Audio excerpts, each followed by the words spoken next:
Okay, just keep an eye on Tony's entry again here on 9689. So let's get this meeting started. We have, this is the October, can you, who was that? This is the October 1st meeting of the Hideout Planning Commission, and we'll call to order, so to speak. I'd also have to read the no anchor location. So the Planning Commission Chair of the Town of Hideout hereby determines that conducting a meeting with an anchor location presents a substantial risk to the health and safety of those who may be present at the anchor location pursuant to Utah Code Section 52.4 and Hideout Town Ordinance 2020-03. The facts upon which this determination is based include the percent number of positive COVID-19 cases in Utah has been over 5% of those tested since May 27th, 2020. The 7-day average of cases has been over 200 since May 27th. COVID-19 patients in Utah hospitals has been significant during the same time period. So this meeting will not have an anchor location. I think as most people are, I think it is, everyone is, they're either dialed in or on their internet. So with that, let's take a roll call. I think we have Bruce here. Here. Donna, are you on the line? She said she was going to be a few minutes late, so I'm gonna hold off on that. And then it sure looks like Tony is now able and open on his telephone line. Tony? I'm on now, Ralph. Can you hear me? I can. Cool. Okay. So the three of us are here. Donna's going to join shortly. And here, the agenda was going to focus on two things. We're going to go over the minutes and then really focus down on the annexation with Nate presenting a new and modified plan. So what I'd like to propose here is that we don't do the minutes because there were some comments, and we either leave that to the end of the meeting or we roll it over to the next meeting. So we've already lost a few minutes on the connection. We may lose a few minutes getting Donna on board, but at least three of us are here. So I'm just, if there's no objection, I'm just going to move the minutes to either the end of the meeting or roll it over to the next meeting. Bruce, are you okay with that? I'll second that motion, Ralph. Yeah, that's fine with me. Okay.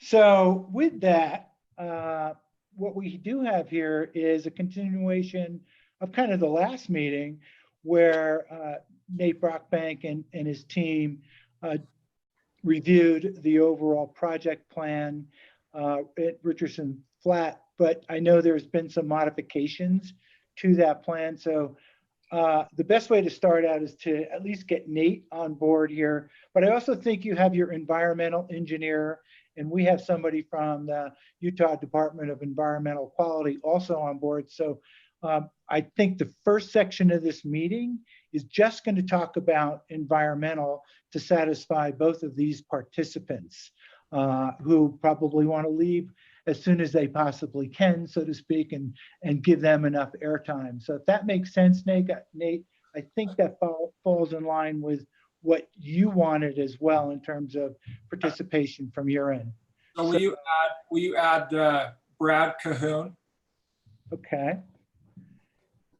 And I see, and of course, Polly, do you have any, is there any issues here so far from your end on how we're conducting this? You have a quorum.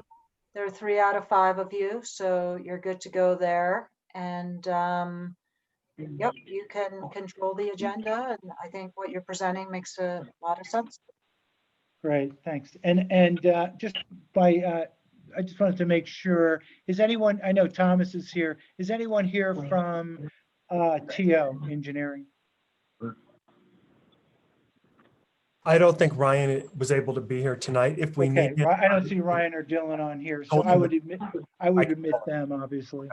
And then Nate, who was the person that you, well, I'm sorry, just go over his name again. Brad Cahoon.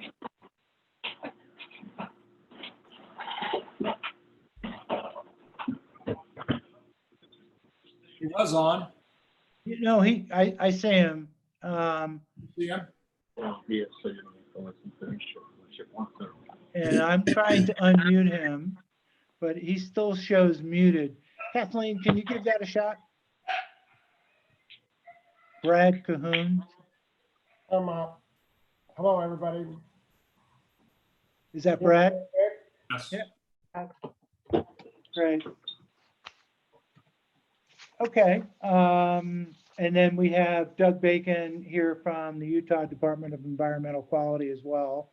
So Brad, do you want to kick this section off at, high level as to what your thoughts are, what you're, in the environmental side, what you've seen? Does that make sense? Sure, I'd be happy to. Thank you for having me.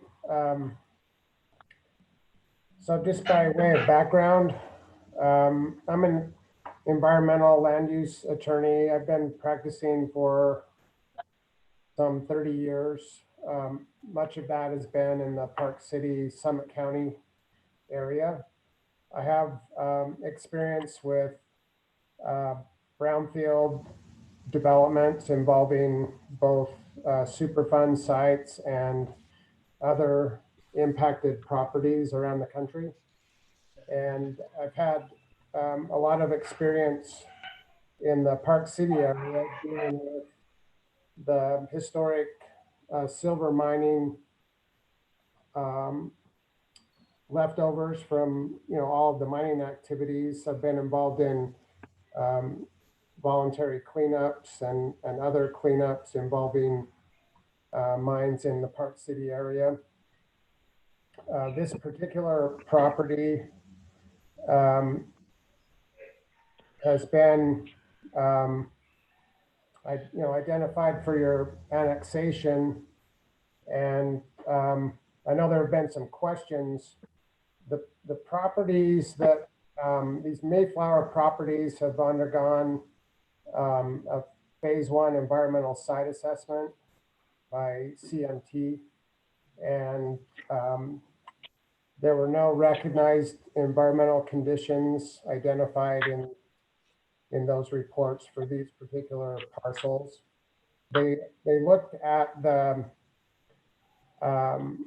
Richardson Flat Superfund site, which is not on these properties, but is considered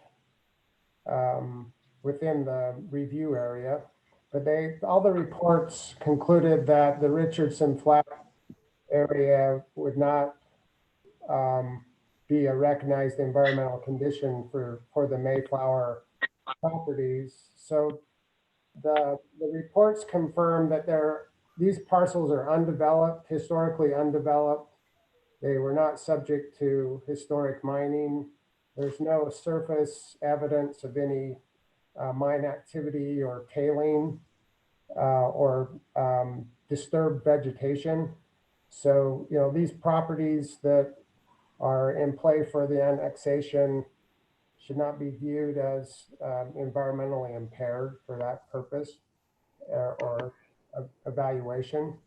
And as far as the Richardson Flat area, it's located at a lower elevation, and it's a Superfund site. So EPA is the lead agency for Richardson Flat. DEQ also has some involvement.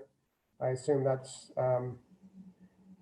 why Doug Bacon is here from DEQ with his program that coordinates with EPA on these kinds of properties. And my understanding is that long-term Richardson Flat will undergo a permanent closure. The site is impacted by historic mine tailing. And for those of you that may not know, Park City has had a soil management ordinance in place for many years. They've avoided a Superfund listing, in particular the Empire Canyon area and, the other areas above Old Town that have been impacted by the silver mining. And one of the things that was able to be coordinated with EPA and DEQ is to have an area that could receive the impacted soils from, up around the Park City area. And up until 2008, Richardson Flat was used for impounding these soils that are impacted with arsenic and lead. Since 2008, those impacted soils have had to go to other permitted landfills. And so long-term, Richardson Flat, the impoundment area, will need to be closed. But in the interim, one of the things that the Park City ordinance requires is that if impacted soil is identified on a property, then it needs to be covered with clean soil and landscaping, just to provide a cover over any impacted soil so that it's not at surface. And that's basically what is being done with Richardson Flat. Ultimately, it will be covered. My understanding is there's an interim cover to prevent wind-blown tailing, and long-term it will receive a cover as well, permanent cover, and ultimately will be repurposed and most likely become some sort of a park or recreation area. As far as developing in the Mayflower area, Nate's team has an environmental consultant on their team that understands the precautions that need to be undertaken during construction activities. And in the event, the unlikely event that impacted soils are identified, then there's a protocol in place so that the soils are identified, they're sampled and properly managed. And that's typical for the Park City area. The contractors are used to having to deal with those types of impacted soil and have a protocol for properly managing the soil for the protection of health and environment.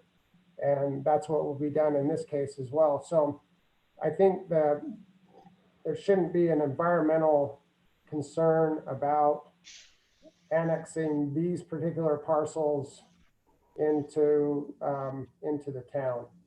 There shouldn't be an environmental concern over doing that, given all of these reasons I've reviewed with you. Does anybody have any questions?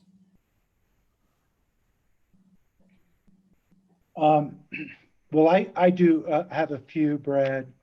Thank you for that input.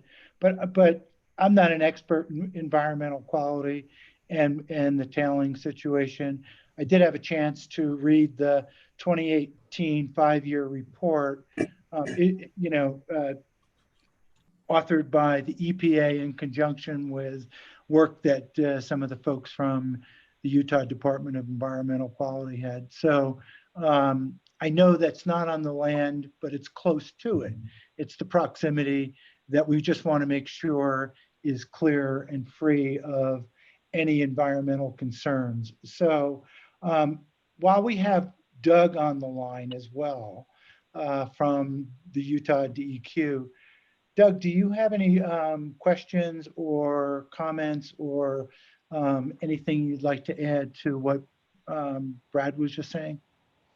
Thank you for the invite to participate. We are in partnership with EPA, so a lot of the site history, even I'm learning. I officially took over the site from Mo Slom back in January 2019. And if you can believe it, I'm still considered the new kid on the block. But I have a fair extensive background in mining waste and dealing with mining waste because I've been managing the Kennecott, Utah copper site for 20 odd years. So I do have a quick question for Brad. And that is, it would appear that tonight is focused on the Mayflower properties. What is the, maybe you said it and I just didn't hear it. What is the distance between the Mayflower properties and the Richardson Flat OU1 repository? Nate, can you answer that question? I'm not sure. We'd have to ask Eric Langbard that. I've never measured that. I think Eric's on the call. Yeah, Eric's on the call. Is he unmuted? We got to get Eric on here anyway. He is And muted. I see Donna just joined as well. I just missed that, but hi, Donna. Looks Thank like you for joining. Eric was unmuted. There he goes. Here we go.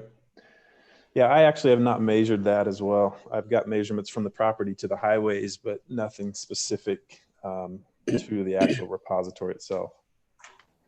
So Okay.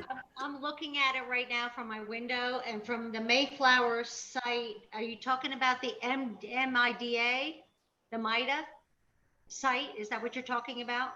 No, the OU1 site. Flat The OU1 site, the contaminated site, to where?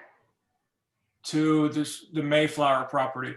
So Richardson Flat, the repository OU1 that's there by roughly the intersection of 40 and 248, Right. and how close that is to these Mayflower properties.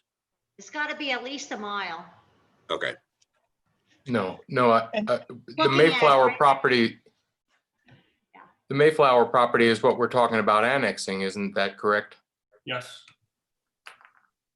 So So- Donna, it's not the Mayflower exit or the activity going over in the MIDA area.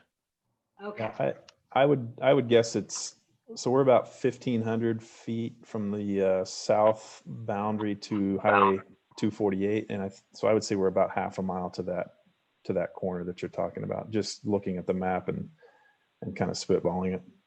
Okay. Is the park and ride that's out there, is that in that OU1 site or is it right next to it? Yes. No, it's in OU1.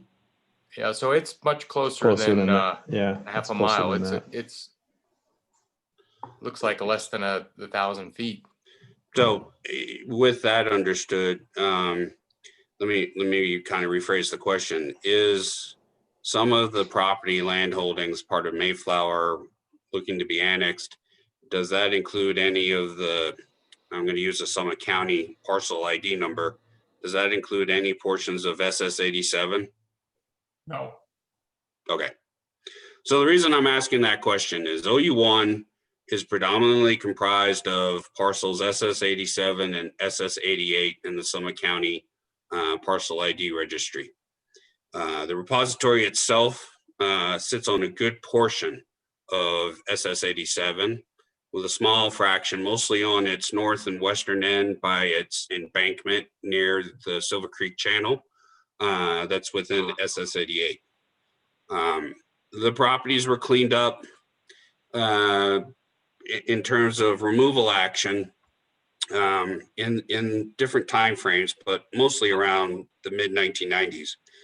The material that was removed from the broader portions of OU1 were consolidated into the existing repository at the time, and the existing repository was reconstructed with a reinforced embankment so that it would not slough to the west into Silver Creek. Drainages were cleaned up that were diverting water around the repository, and then portions that are south of Richardson Flat Road and just a little north of Richardson Flat Road were cleaned up as part of SS 88 and SS 87. My understanding, based on the 2018 5-year review, because a lot of this work predates me, those areas were sampled after the removal actions. And the sample data, which I don't have access to, attested to those locations being below 500 parts per million for lead, which was the action level for that cleanup around the repository. It is correct, as Brad noted, that the repository is on an interim basis capped. It can still receive material, but it is being held for the cleanups that are pending within Silver Creek Channel. So it's going to be a little while before that repository ultimately gets a final cap.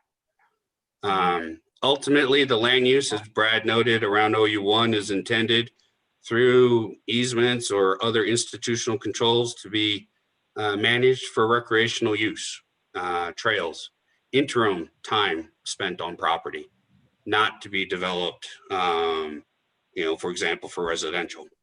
And there is, under the EPA selected remedy for OU1, a requirement to get institutional controls in place to basically restrict the development of groundwater resources, because there is shallow groundwater impacts. The extent of those impacts, the extent of any impacts to the deep aquifer are still being investigated. So that's the crux of OU1. It would, again, being relatively the new kid on the block, I don't know the extent that Richardson Flat OU1 would have caused any potential impacts between it and the Mayflower properties in question. I'd have to go back to EPA and talk with Rob Parker to see what's available for data. I'm aware of one data point that's kind of south of the repository, but I don't have access to its test results. Happy to reach out to EPA and try to see what we can dig up as it pertains to data around OU1 to provide the town of Hideout that information, because it is publicly available. It's just EPA manages that database. Well, that's a lot of good information, but I'm not sure I understand everything. Maybe not everyone on this call would either. Feel free to ask me any question.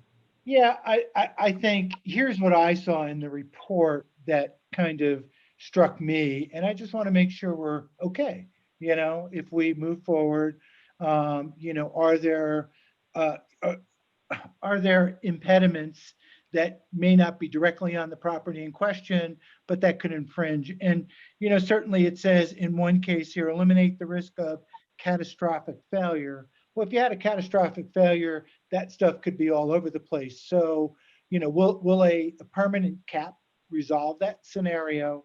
And it says here, I think UPCM is technically responsible for that, but can you add some clarity to that, or to either one, Brad or Doug? I'm not trying to lay this on anyone, but I think we need to get better information right now on a couple of these things.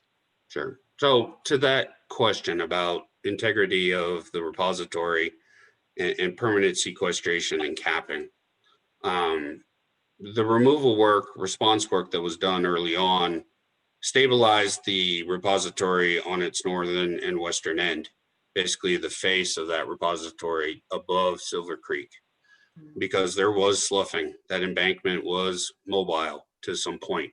So during the removal work, UPCM went in and they rip-wrapped it, they armored a new embankment face and stabilized that so it would not be, would not move, it would not slough into the Silver Creek.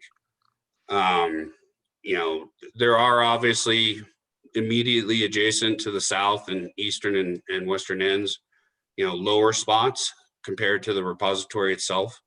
Ultimately, a final cap, when constructed, is intended to ensure that, one, the material doesn't leave the footprint of the repository, and two, depending upon the need for this, works as I would call an evapotranspirative cover. Basically, it facilitates the revegetation, which also assists with stabilization. But it facilitates vegetation so that the vegetation takes up any water, precipitation and snow melt that hits the repository over time and transpires that, off gases it to the atmosphere, rather than that water filtering in through the repository. But that's going to take time before we get to that point. Currently, it has a cover to prevent the windblown dust scenario that Brad noted. But the ultimate final cover has yet to be built. I would just add that these covers and ultimately the cap are engineered to last a long time. And there's ongoing operation and maintenance through in perpetuity to ensure the integrity of the cap. And the other thing I would emphasize is that the Mayflower, as I mentioned before, is at a much higher elevation.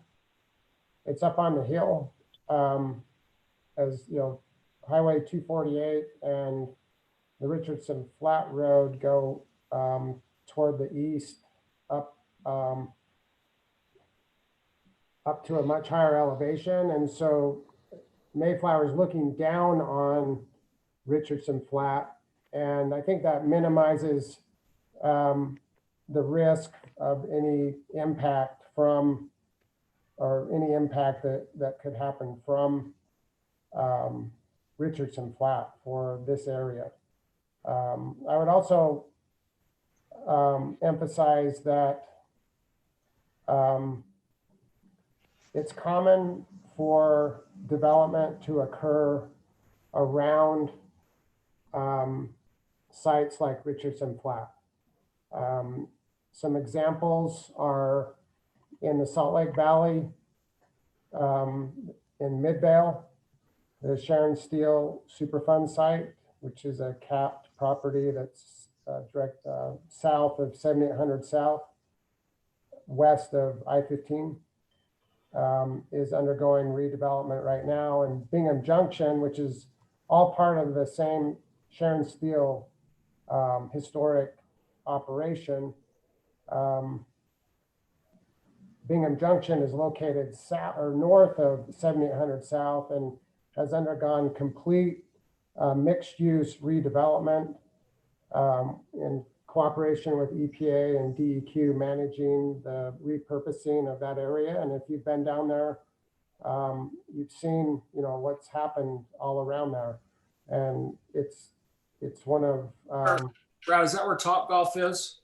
yes, Top Golf is right there, and one of the tenants on the Bingham Junction site. Another example is Geneva Steel. I don't know if you could let me share my screen. Is that possible?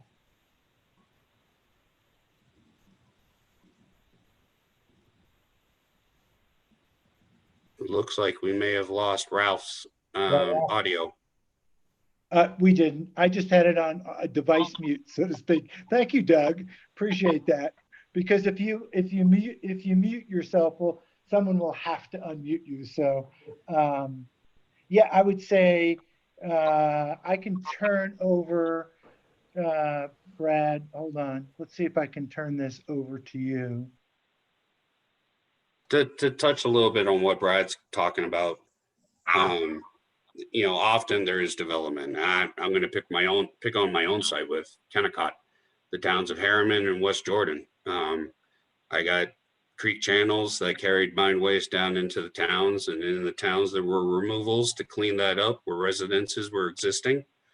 Institutional controls are put in place in those locations where waste is left in place to ensure that if it's developed in the future, as is the case for the Midvale Slag site and the Sharon Steel site, vested with the local community to ensure that development takes care of what has been left in place appropriately based on what's being proposed for development.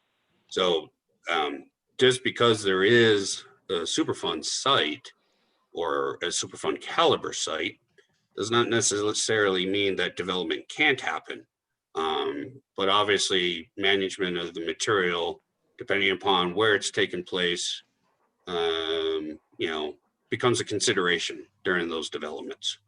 Does sound that, to me, the Richardson Flat site is, you know, a distance away from Mayflower. I don't know the local wind patterns out there. Again, it does have a temporary cover on it to prevent windblown dust. a catastrophic failure would either be flood related or earthquake. But I'm not a material specialist in terms of earthquake movement.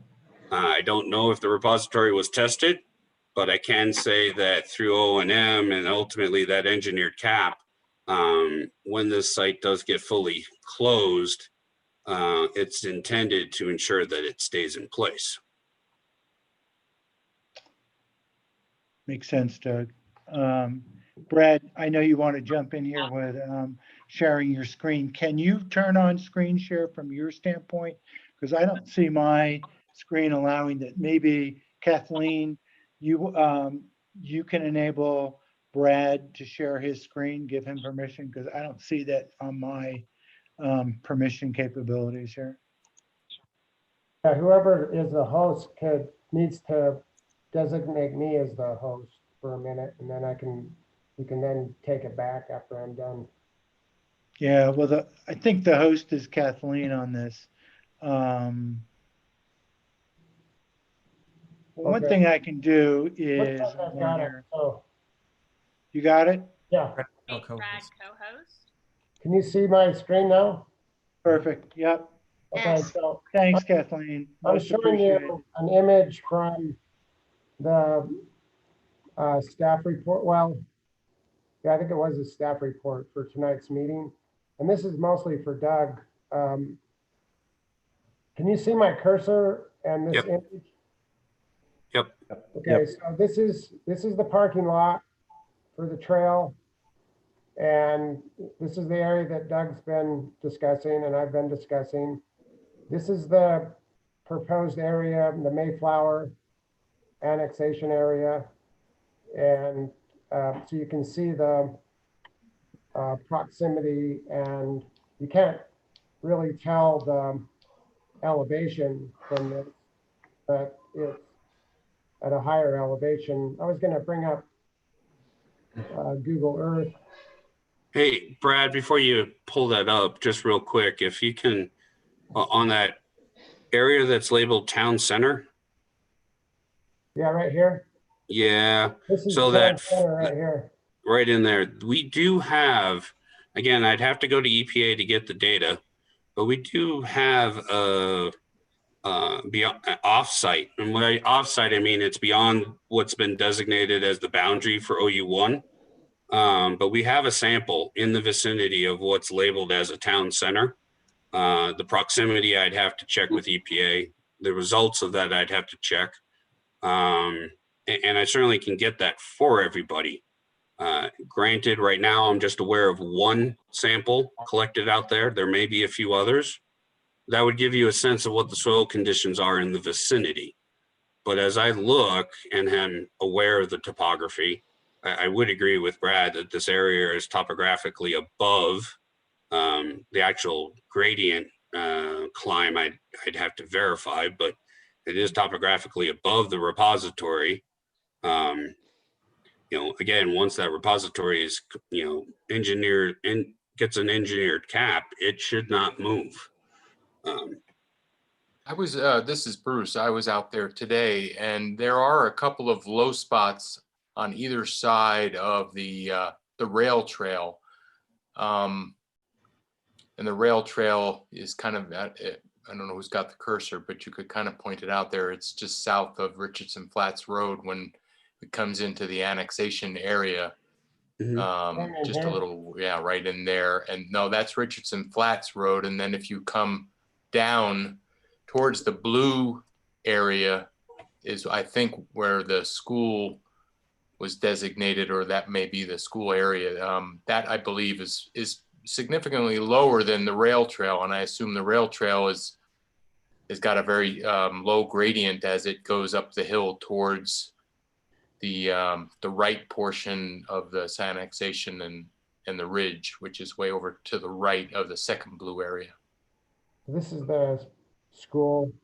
Yeah, that's a very low spot. And I think there's a low spot on the other side of the rail trail, kind of where part of the town center is designated as well, which is just south of Richardson Flats Road there where it makes the curve.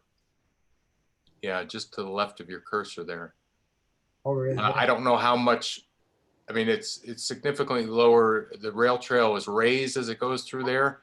I don't know if it's still higher than the Richardson Flats OU1 area or not. It could be a little bit higher, but it's not as high as the rest of that proposed development area, which is mostly going on the side of hills.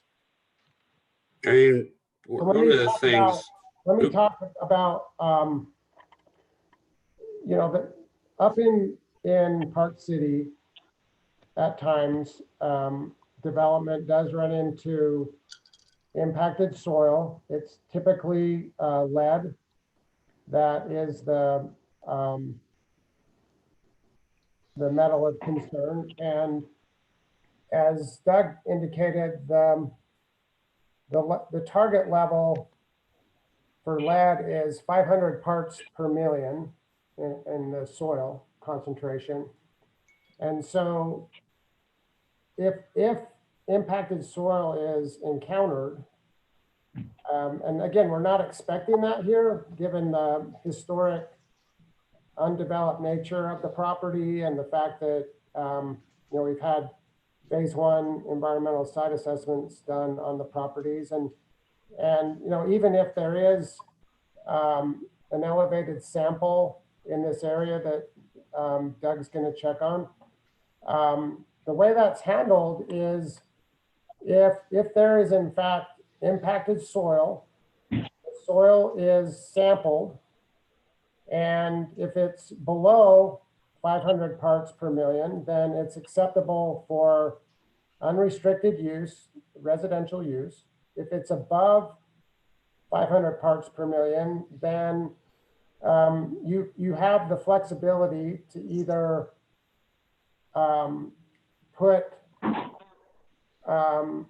commercial industrial type use in that area where it's above 500 parts per million, as long as as long as the levels are below commercial industrial levels.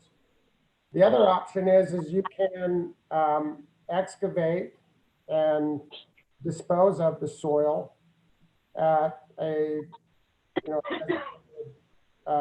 landfill, and just remove the soil down, and then you take confirmation sampling to confirm that what's left is below 500 parts per million lead. And so there's a protocol that the contractors follow, and Hideout, or Nate's team has an environmental consultant that's worked extensively in Park City, Kathy Harris. I'm sure some of you know who she is. She conducted the Alice Claim cleanup above Old Town. She did the cleanup next to Montage, the Mazapa mine cleanup that was undertaken with supervision by EPA. That was completed last year. And so she's on the team, and she knows how to address these kinds of issues. So again, it's something that is not expected, but there's a plan in place so that if it is encountered, it can be appropriately managed, and development can be constructed in connection with those precautions. And so I was just gonna give you another example on my screen. Let's see. Let me. Nate had a really good, what I call 3D picture of that area, which kind of referenced the various heights in, I don't know if they were 100% accurate, but it certainly gave an impression to, to go along with Bruce's comments as well. Do you have that? I'm sure Nate does. Is it the map we were looking at? So can you see Google Earth on my screen? No. Not yet. Okay, okay, how about now? Yep. Yep. Okay, this is an image of, oh, whoops. Can you still see that? Yeah, Okay, this is, if you can enlarge it a little bit, it'd even be yeah, better. this is Geneva Steel on the edge of Utah Lake. I just wanted to show you an example here. So the historic steel mill encompassed, well, the edge of the mill came down into this area, and then it came down to a point here, and then came all the way along Geneva Road. Actually, this is I-15 here, I believe. Yeah, that's I-15 right here. So this is Geneva Road. So the steel mill was all throughout this area right here. And since 2005, when the steel mill went away, the mill has been cleaned up and redeveloped. It's not a surplus site. The state's in charge of this cleanup, so EPA is not involved. This right here is a hazardous waste repository that will contain coal tar from the historic steel mill operations. And in this area, all along here, this is all zoned for commercial and industrial, all through here. Utah Valley University has ball fields here. They've acquired this property for future use for the university. And all of this area in here has been built into homes. And so this is the railroad line that comes through here. And that's kind of been the demarcation for Geneva Steel. Everything east of the tracks has had the most impact. And so this will be commercial industrial use. This is the Megaplex Theater right here. That was one of the first developments on the site. All of this was unrestricted for residential. These are all the first homes that went in on the steel plant. This is all residential all through here. And all of this was part of the historic steel plant operations. And so all of this area has been sampled and confirmed to not have any impact. There's some areas that have impact that have some restrictions, but those have been identified and development just occurs around them. But this is a good example of an analogy where you could look to this site as another example where this area in here is similar to Richardson Flat. Ultimately, this will be some sort of a recreation use on top of this cap. US Steel from Pittsburgh was responsible for building this repository. They spent about $60 million constructing this. And it's much more complicated than dealing with coal tar, and having to manage coal tar is much more difficult than having to deal with heavy metals, arsenic, lead. It's a completely different approach, but just as a comparison. But this is Vineyard, the fastest growing city in Utah.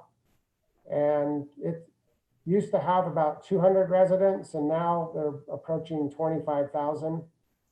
And it's going to be one of the fastest growing communities, continuing to be the fastest growing communities in Utah.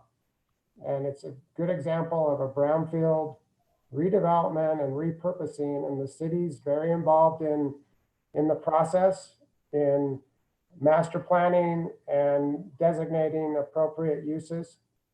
And I think you could look at an example of what you're trying to accomplish here, to identify areas for development that are acceptable for development, even though they're near an impacted area that's under management by EPA.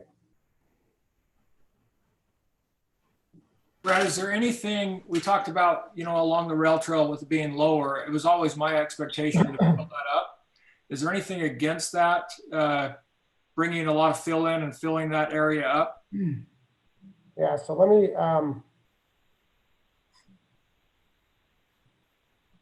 bring up Richardson Flat. Richardson Flat. So hey, Brad, thank you for that. That's a good analogy. But there are a lot of homes there. Is there a physical barrier or a fence that they've created prior to what I would call, ultimate cleanup, so to speak? What do they provide there so to keep that separation? Anything? And the other thought I had was, you mentioned commercial moved in there.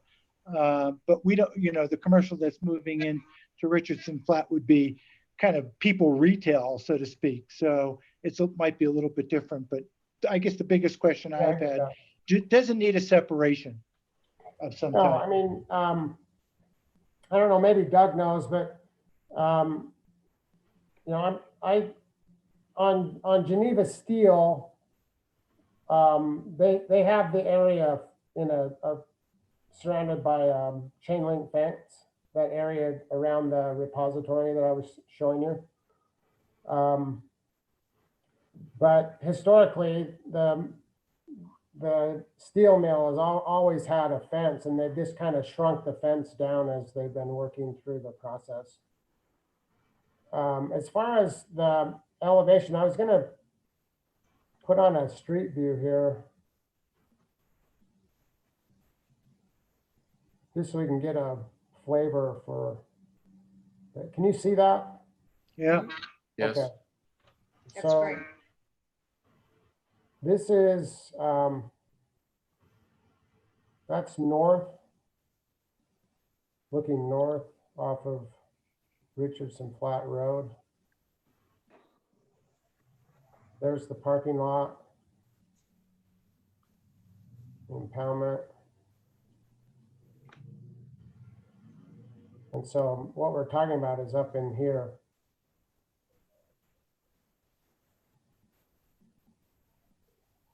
Up on the ridge line. You can see there's no distressed vegetation, there's no mining outcroppings. This native brush, there's no distressed vegetation. All good indicators that it's clean.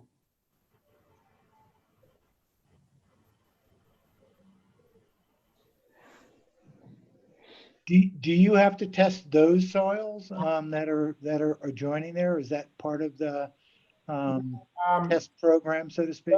Because the phase one did not identify any recognized environmental condition within the Mayflower parcels, there's no need to sample. Now, the rule of thumb is if you are underway in construction and you encounter soils that have an odor or have are discolored, and the tailings have a unique look to them, and the contractors that would be involved on this project would spot them right away. But because there's no distress, I mean, the bottom line is when you're dealing with arsenic, nothing is going to grow if it's impacted by arsenic. It used to be used in herbicides, and we had a cleanup in Salt Lake City on 1300 South that had the highest arsenic level ever recorded in the state of Utah. And it was a fertilizer packaging plant. And there would nothing grows if you have excess arsenic. And so, but as contractors, they're trained when they encounter soil that has an odor or is discolored or looks suspicious, they stop. And in this case, Kathy would be there to check it, to sample it, and make a call on whether they need to stop and further sample or whether they can proceed. And that's just a common protocol when you're working up here. If I may, just to add a quick point, and unfortunately, I don't have a figure that I can share with you guys this evening, but Ralph, in that 5-year review, there is a figure that shows the clear delineation of the OU1 boundaries for Richardson Flat. The reason those boundaries are drawn the way they are is premised on data that shows the extent of where there has been mining impacts. So that boundary line kind of represents what EPA and the state understand in this vicinity to be the mining impacts. We wouldn't have knowledge, I don't believe we have any knowledge of any mining activity that took place further south, if that helps. Well, there's a lot in that report. So, and there wasn't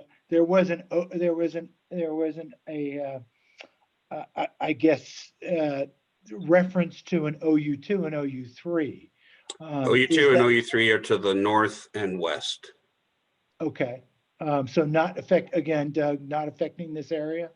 No, the OU2 and OU3 are basically the lower stretches and middle stretch of Silver Creek as it comes out from Prospector Park back in Park City. Okay, thanks. And nothing's been done about that anyway. No one's done any, you or the EPA have not done any sampling anyway on that area, right? No, we have some sampling. Most of the sampling is in lower Silver Creek, just above or up gradient of I-80. So basically where the current cursor is, like where 248 to I-80 is where the sampling is taking place. We're currently right now working on some further sampling to fill in some data gaps. Eventually OU2 and OU3 will see some removal action. That's why we're leaving the repository open right now, because that's where the soils will be taken to.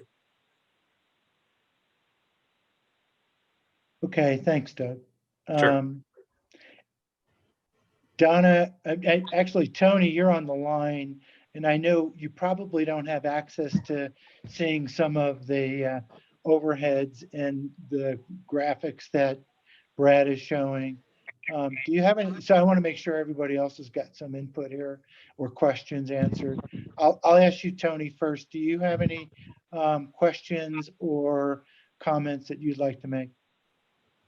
No, not at this time, Ralph. Thank you. You're welcome. And you can't see the screen, right? So yeah, you're a little bit on the blind. So good luck. And Donna, anything from you that you'd like to ask here? I can't think of anything right now. Both Doug and Brad have been very thorough. I do appreciate that. And last but not least, Bruce, any?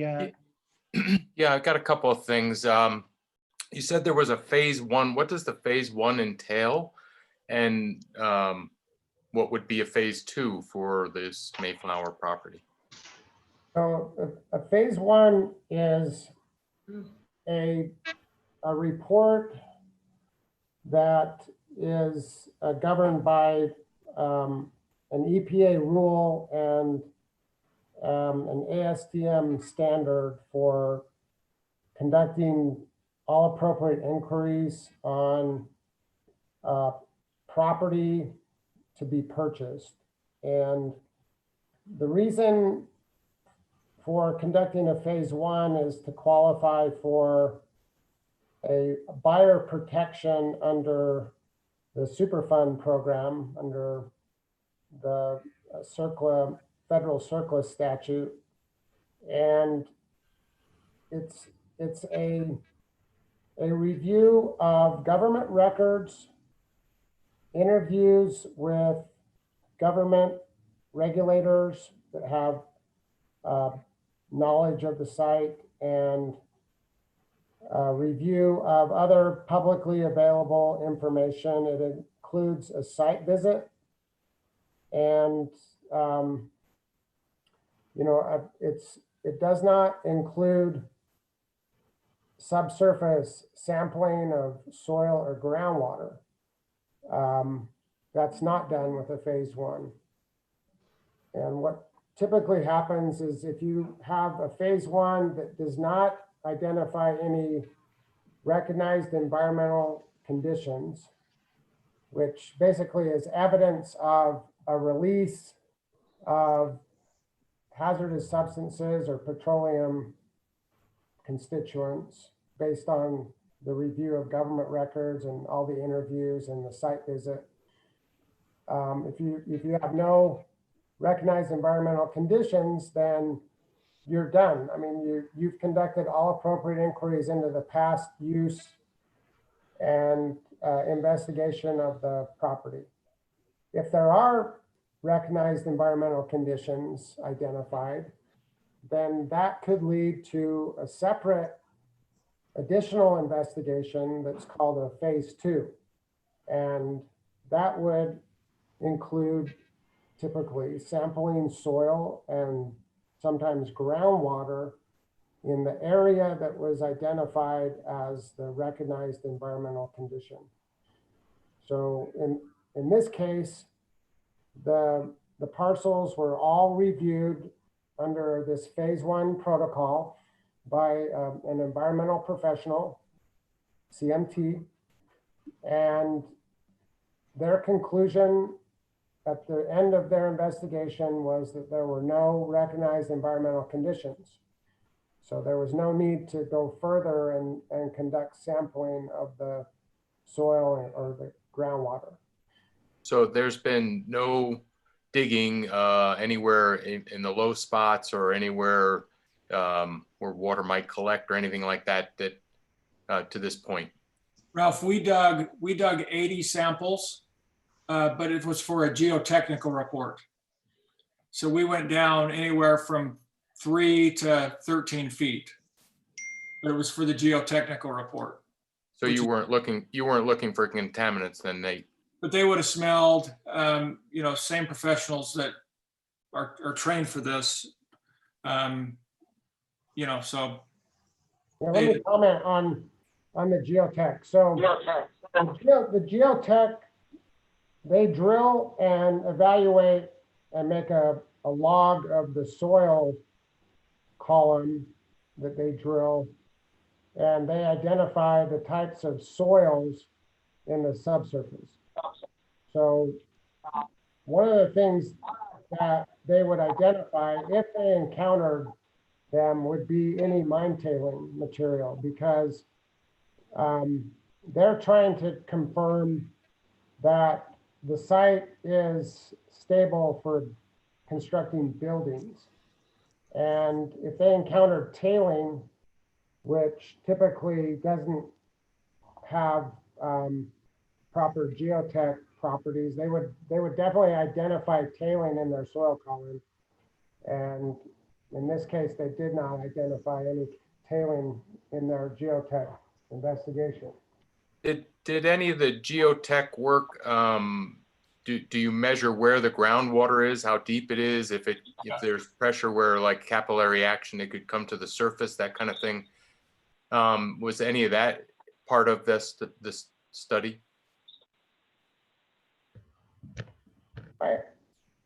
I'm not sure. Do you know, Nathan? Yep. Do you have anyone else on? Any other expert on that can speak to that? No, I didn't get CMT here, so. But I mean, you go down as far as you can with your tractor, and you see if you find any water. And I don't remember if we hit any water anywhere on these holes because we're so much higher. I think you guys have a copy of the geotechnical report. Nate, I'm not sure about that because I didn't see any samplings at that. Do we even have, did you mention CMT? Is that your engineer? Yeah. Yeah. So do we have do we have access to their report? I mean, was that where the geotech? And by the way, this is Ralph. That was Bruce asking you Yeah. some of those questions. And do we have any access to any engineering reports regarding Yeah, that? I've turned those into the town. And so, sorry, my phone just went crazy. Sorry, No problem. push the wrong button. I turned those into the town last month, and I will, Ralph, I can send them directly to you and you can pass out to the planning commission. But yeah, you guys, the town has them. Okay, because typically, you know, what I wanted to do here, and Bruce, I don't want to exhaust your time of any, you know, make sure you've got your questions answered, because I think this is such an important topic that we kind of exhaust things, but we don't want to exhaust Brad and Doug's time either. I think we kind of earmarked about an hour for the environmental piece. So Bruce, you know, I'll ask you, do you have any other thoughts or questions? The only other question I guess I have is, you know, Brad is working for Nate, and Kathy Harris, I guess, is working. Their consultants working for Nate. Do we have anybody that's qualified to be an independent judge? You know, outside of, just to make sure that, you know, we have an independent view as opposed to you know, having somebody Yeah, of Nate's employ. Good question. That's why I invited Doug. I also invited the EPA authors of the 2018 5-year. They weren't able to come. I think Rob Parker was traveling or something like that. He's the project manager from the EPA, kind of Doug's counterpart, I guess. Doug, am I correct on that? Yep, Rob is my partner. He and I manage the Richardson Flat site together. Yeah, and the original authors were, I think, like you mentioned, Mo Slam, who's now retired, and I think a Catherine.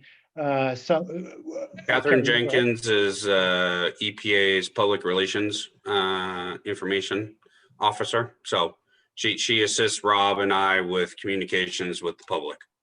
Yeah, and it looks like she actually penned or authored, in a sense, the 2018 report by doing all the interviews of Mo and the various constituents. Is that right? Correct. Yeah, she does the community outreach during 5-year reviews. Rob does the technical. Yeah. So, I mean, thank you, Doug, very much for coming on board. The other side, Bruce, is we can get certainly TO's, TO Engineering's view on things, because they're our town engineers. That I know they farm out, like from the last meeting, we're asking this on the Lakeview side, you know, where the geotechnical input comes for TO, and that's farmed out because there's not a lot of geotechnical engineers. I don't know about environmental engineers. They may have a couple on staff. So maybe we could take that into another dialogue, since they aren't here and we don't have any input from them. But or if we would like any further comment from Doug, the Utah Department of Environmental Quality, or the EPA, we could certainly, you know, get their inputs as well as a follow-up. And I will offer up. You guys are more than happy to contact me as a follow-up, or Rob Parker, and Rob and I can work with you to provide you what we have available that's part of the public record. Again, I will commit to provide Ralph. So Ralph, you can share it with the rest of the planning commission. The data that we have that is south of OU1, south of the repository, south of Richardson Flat Road. That way you can get a sense of, at least in proximity to OU1, the soil sampling that's been done to date and what's been found. I don't have access to the cursor. Whoever does have access to the cursor, if they were to come up to Richardson Flat Road and this dark spot just south of it, yep, right in there. So when I was talking earlier about removal work that was done, this was about the southern extent of the removal action. This area received removal by Park City Mines. They pulled the material out and consolidated it back into the repository. So a lot of our data is going to be as far south as this dark patch that you see on your screen.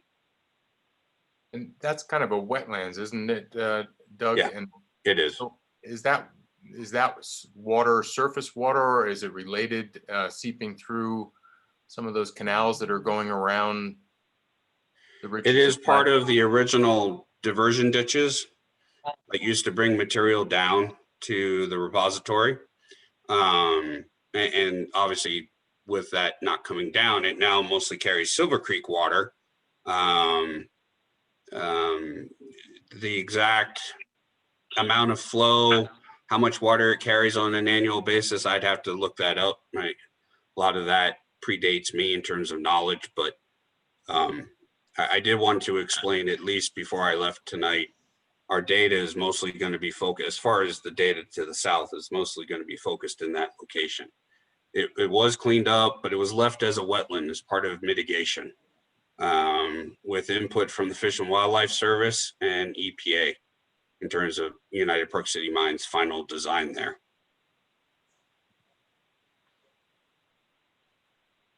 So is that water considered safe or Well, polluted? I mean, I'd have to ask EPA what the data shows on the water quality samples, because I don't know that off the top of my head.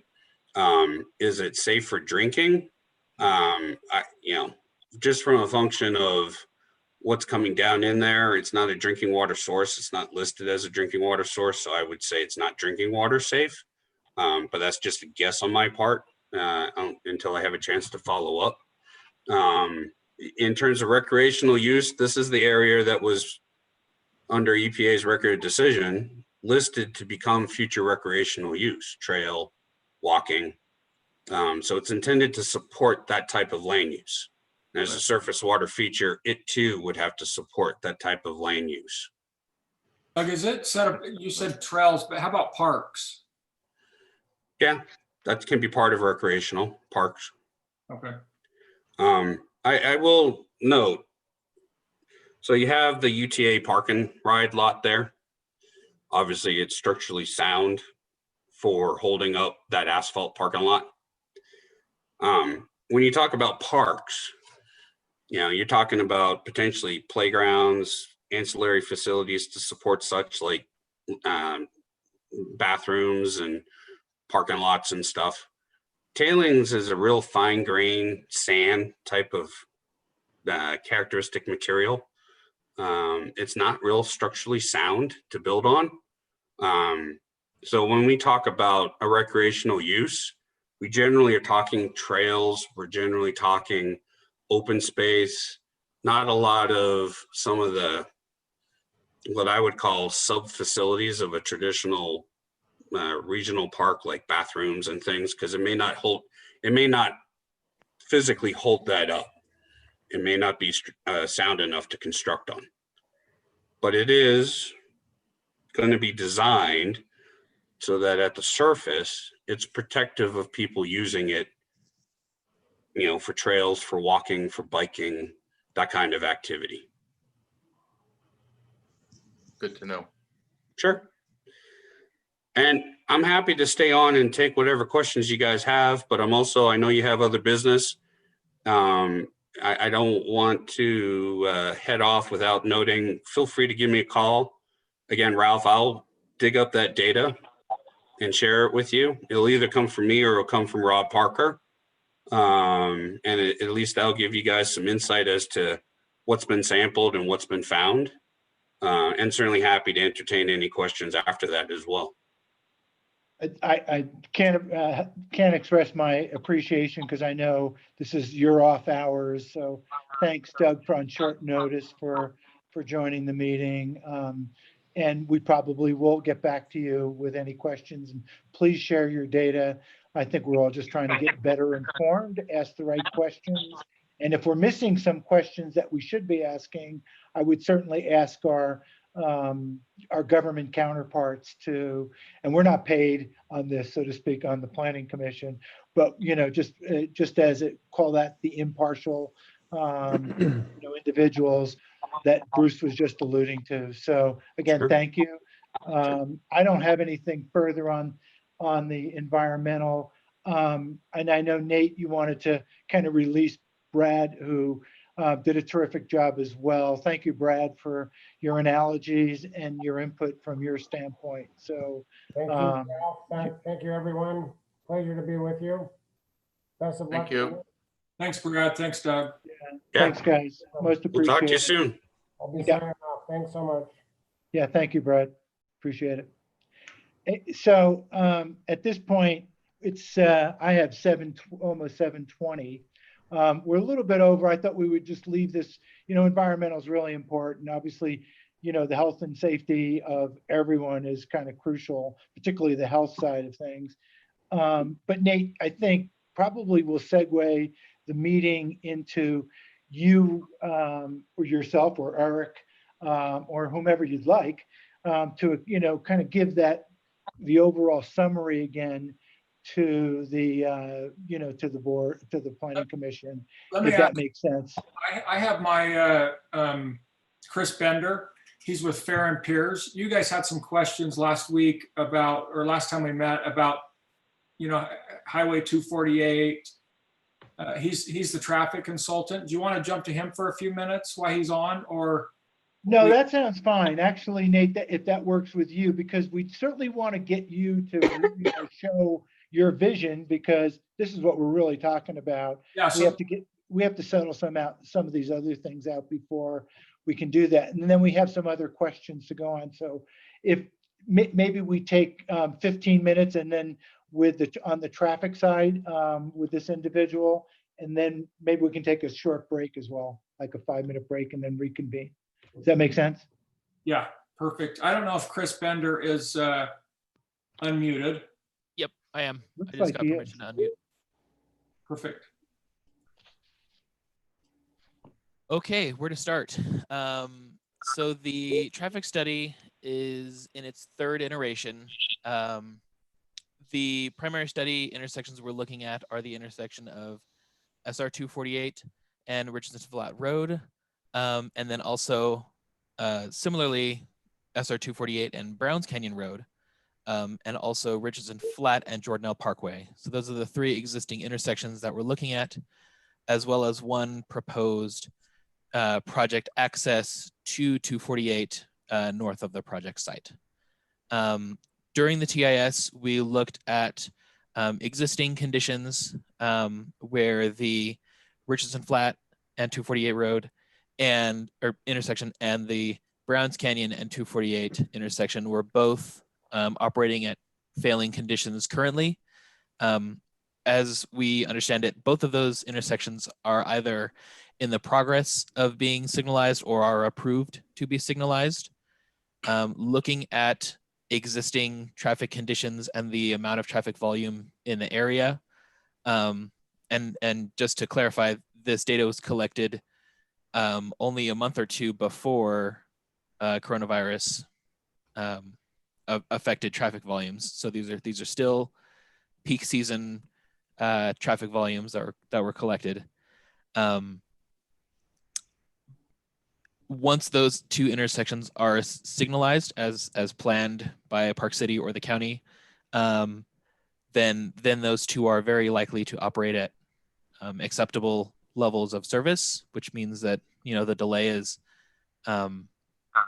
acceptable for the average vehicle. And then the intersection at Richardson Flat and Jordanelle Parkway is already operating just fine in 2020. Looking forward into the future year when the Richardson Flat development is built and is adding traffic to the roadway. In talking with UDOT, we looked at the 2025 horizon year and the 2040 horizon year. Using the travel demand models in the area, we are able to project traffic volumes based on planned developments in the area, existing population and traffic growth and things like that. And so we have a volume set of traffic for both of those horizon years. And then we can also take the estimated trips to be generated by the project and kind of stack those onto each other. What we can see from that, and using our traffic models that we've built, is that the intersections at Richardson Flat Road and 248, Browns Canyon and 248, and Richardson Flat and Jordan L. Parkway, all three of those are very likely to continue operating at acceptable levels in the year 2025 and 2040 without the project and also with the project in both years. What we have also looked at is the new project driveway on 248 and how that would best be implemented. And just looking at the results that we've been polishing up over the past little bit, it is very likely that the driveway will need a merging lane.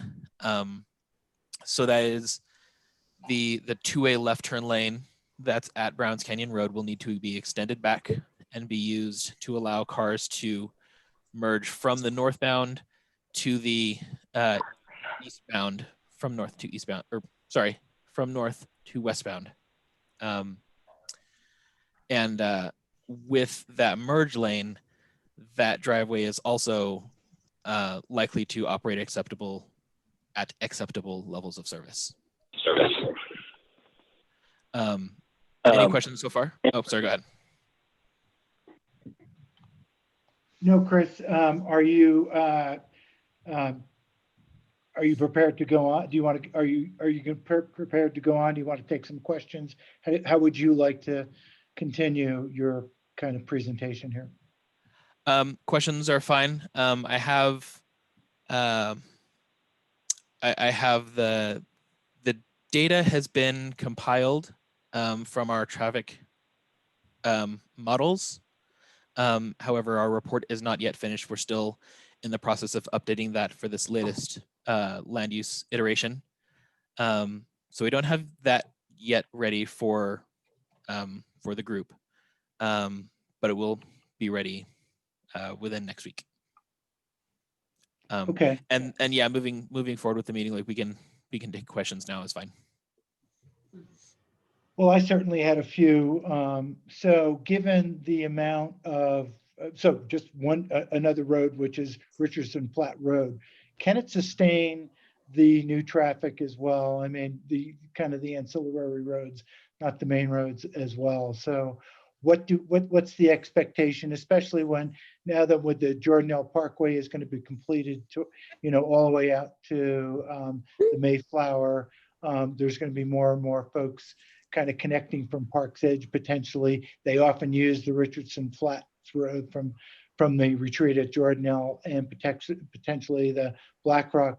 Do you see any impact from those things on some of the smaller roads, the feeder roads? Yeah, it's likely that we'll see a little bit more traffic, but ultimately the main or the primary limiting factor in any traffic network is rarely the roadways themselves. It's typically the intersections that limit how quickly traffic can progress. What we're primarily concerned with is making sure that since the intersections are the bottlenecks, if the intersections are operating fine, then the roadway segments themselves are likely to operate well. If the roadway segments are a major concern, that can be addressed, but that particular factor has not been a primary focus of the study. Okay, and does the study include sidewalks, pedestrian traffic, or is that excluded? Bicycle traffic, those kinds of things. That's a major issue. I think one of the things that we want to create either through trails, and there are a lot of bikers on 248. I mean, just come out on the weekends or any day of the week and you'll have, groups of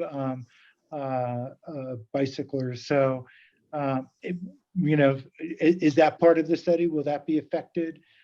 What's your feeling on that? Typically with a UDOT traffic study, that's not a major focus. We do look at safety and look at crash trends, and if we do observe any concerning trends or anything that would say such and such intersection has a problem with pedestrian crashes or something that will be addressed. But due to the low overall volume that we see from pedestrians and cyclists at the study intersections, we haven't seen any noteworthy trends that need to be immediately addressed. Do you comment in the report on public transit? Public transit, as we understand, is planned for the area. And so public transit is one of the factors taken into consideration for how many vehicles are likely to be on the road, as far as a factor to reduce the number of like passenger vehicles. But that's about it as far as this particular study is concerned. And the report will take into account the commercial addition and potential for that. Is that correct? Or am I wrong? By commercial addition, do you mean like the retail land uses that are planned for Richardson Flats? Exactly. Yes, that's part of it. Okay. And will it comment on any hazardous condition areas? Yes. Especially the bend where you come into, Brownstock Road, so to speak. It's been a tough area for a lot of, and a number of accidents as well. So all the folks that I know over Park's Edge have been commenting on that. Okay. I guess we're just, we'll have to get your report in at some point and at least take a look at that. And when is that going to be submitted? Nate, when would you guys like this thing done? We can get it turned around end of next week. Yeah. About that? Yeah. Yeah. That'd be good. This is Bruce. Can I just ask a question on the data? I think Ralph touched on it a bit, but with all the development that's going to be going on around the Jordanelle, and the Jordanelle Parkway is going to have quite a bit of traffic, how have you played that into the 2025 and 2040 numbers? Because there's going to be an increase coming from that direction and going in that direction as well. Yes, so that's one of the factors that's included in the travel demand model. When we project out growth volumes, we look at planned projects and planned roadway improvements to see how people are likely to change their driving behaviors in the future. And specifically the Mayflower development was one of the ones mentioned. That one, as I believe, is accounted for in the travel demand model in the area. And so that's how we account for those things is, the travel demand model will say you're likely to receive, X percentage more traffic on this roadway, whereas on this one, it'll be more or less or somewhere in between. But the percentage wise, it's starting from zero. So it's, you can't multiply times zero. Where do you get your baseline for what the population growth is going to be in 2025? And then the patterns also rely, I would think, not just on growth of population but the fact that we're going to have commercial and schools potentially and recreation, like how are people going to use that? How do you factor all that in? I can share my screen to kind of point out a little bit more of how that'll all factor in. Can I get permission to do that? Yeah, Kathleen, can you give Chris permission?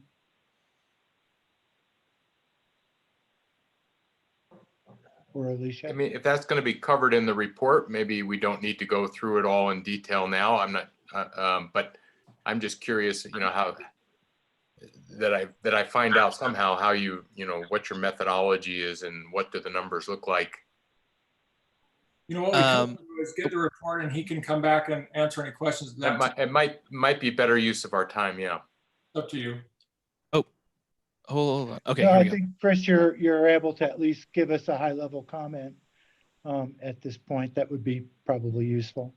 so we have an Yes. idea what direction we're going in on the traffic. Yes. Sorry, does my screen appear to be blacking out every now and then for you guys? Yeah, yeah. Okay. It Hopefully looks it's okay now. hopefully it stopped. Okay. Yeah, it did. So the study area that we've looked at, oops, I can just draw this. Oh, I'm so sorry. No problem. Is kind of this space right here. So we've been looking in this area to see what the changes in traffic will be like. So what we're seeing is this traffic right here, while there is very little traffic on it right now, does increase by a substantial percentage in future years. Same thing with this movement, as well as traffic, coming to and from the interchange. And that, even if you have only 1 or 2 trips on here right now, that'll just be manifested in a very large growth percentage in the travel demand model when it accounts for growth from, the area down here connecting up to it. Does that make sense now? Or is that a little bit clearer? Yeah, that's helpful. The other thing, do you look at the size of roads? I mean, Richardson Flats Road, I don't drive it that often. I was on it today. It's not a very wide road. Is there who would be responsible in the future? Is that UDOT that would have to expand it if necessary, or would that be part of a town responsibility? I suppose that would lie with the primary owner of the road, whoever currently maintains it. I believe Richardson Flat Road is a UDOT road. Is that correct? Nate, do I you don't know? know. I'm not sure, actually. Probably Summit County, I would think. Okay. Then yeah, like for an expansion to Richardson Flat Road, if it's a Summit County road, then that would likely be a Summit County expense. Well, what happens if we hypothetically annexed? Where does that ownership go? Again, Nate, I'd probably ask you first. Yeah, I think that would go back to us, the developer, Yeah, in the part would that we're make sense. annexing. okay. So all good questions here, particularly in regards to, yeah, I saw the same thing. I do take Richardson's Flat Road every once in a while, or more frequently since I'm over at Park's Edge, a fair amount with my daughter. That's it's not very wide. Plus we have Park City Heights development that you can see in kind of the lower left-hand side of the screen there. So I don't know how much traffic that will add. Chris, are you still around? I would say that should be part of the information and analysis that you provide in your report. I think that would be an expectation. Regarding the width of Richardson Flat Road? The capability now and, after the development and potential maybe a little bit more development, assuming some additionals come in here over time, what does that mean? And then I don't know, Nate, if you take that over, that means you're potentially responsible, or you'd have to work that out with another developer if they came in and said, oh, I want to put homes near this area, so to speak. So anyway, if we could get some better comment on that, I'd say it makes a lot of sense. Okay, Chris, you can get that information. Yep. Before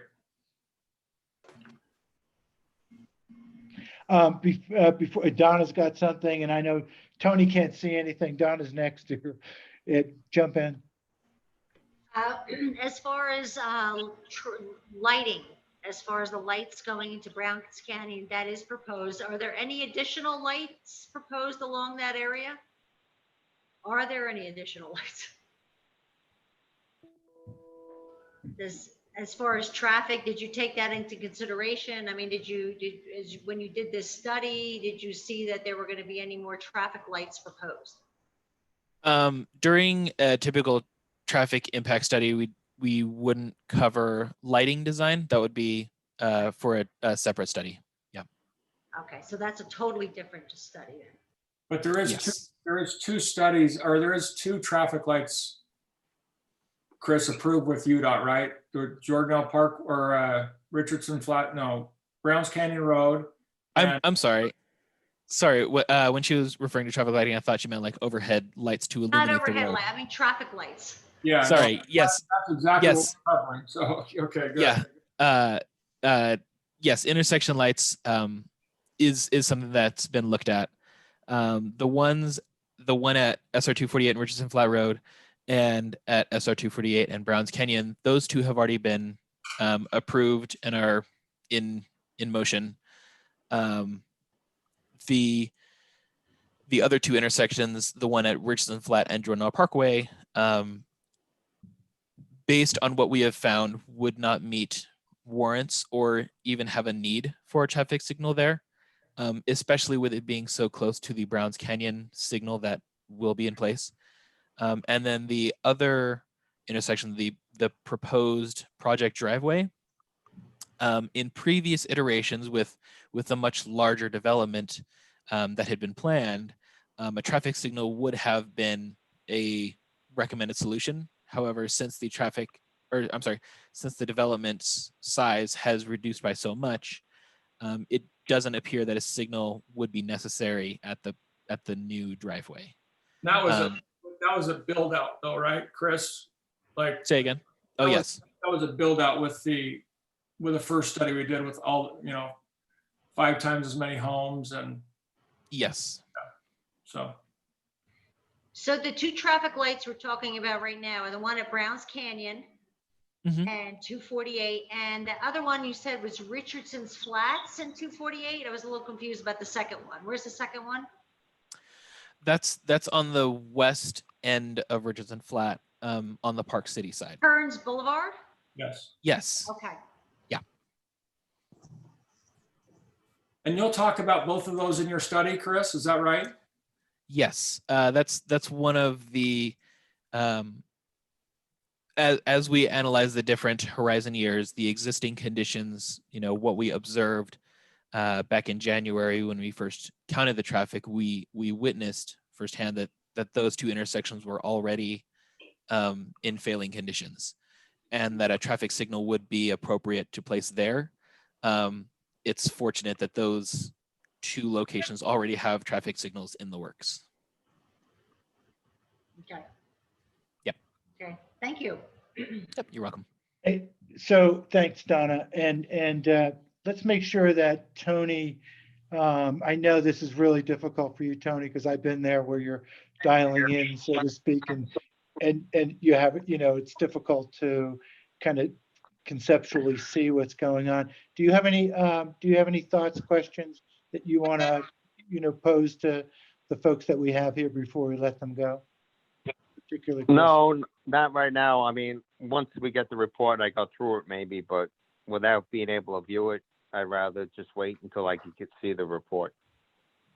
Fair enough. I think we're, and we, at this point, I'd also like, before we take our break here, I thought Thomas, you still on the line here? I am. Because I think this is really where you start playing, more important role in terms of any questions, thoughts that you might have, because this all flows together. I left you out of the environmental a little bit, but I thought that this, from this point on, you might want to get a little bit more involved, so to speak. So any thoughts or comments or questions that you might have of Chris before we let him go? No, he actually answered a number of thoughts and questions that I had, and I'm in the same position. I haven't seen the report. I know it's not yet finalized, but I think that when we see that, we'll probably have some questions just to better understand traffic movement.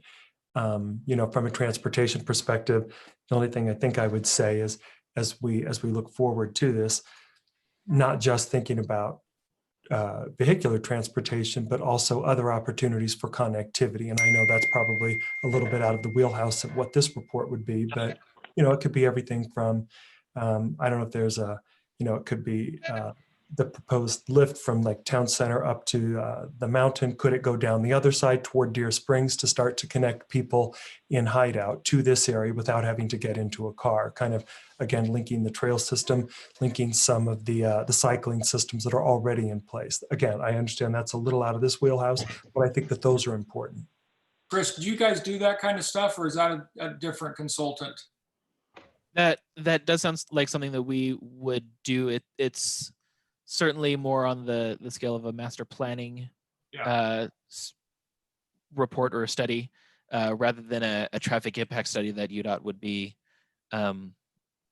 as involved with as they normally are for traffic impact studies. So Ferrum Piers only does UDOT traffic studies, basically.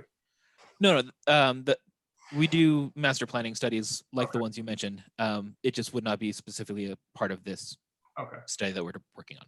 And Nate, what I was thinking is, I know that you had talked about or had illustrated in that one, maybe some sort of a chairlift or a bike lift up to the mountain. What if that had some opportunity to go down toward the other side where it connects to Hideout at Deer Springs into that trail system, helping to alleviate some of the need for the car? I think that kind of creativity and thinking about other ways of connecting would be ideal. Yeah, and that's something you and Eric and I can work Okay. with. I had a quick You okay? question. I just thought of this with UDOT. Did they take into consideration the increased public transit that will impact this area as far as public transit, buses? I mean, yeah, so that's one of the factors that we account for when looking at trip generation. Are you specifically talking about like bus headways and how frequently they happen, or correct. Like how frequently and well, because that's going to be an increase not only in a population of this area, but also, because right now the bus goes through past Hideout in this area and goes to Camas. So I would think we're going to have greater public transportation through here. I mean, I would hope so. And I just wanted to know how that impacts. I mean, because that's going to increase also traffic as far as buses, public transportation buses. And I don't even know if that is in the works. Yeah, I guess to answer the spirit of the question, that particular port, the frequency of public transit and how that intricately works is not counted for as part of the study. Okay. That would need to be, that would kind of fall in line with more of the master planning study that we'd talked about before, Okay. where we kind of scope out like how do we manage the travel demand in the area, what's economical for the transit, and how do we meet the transit demand.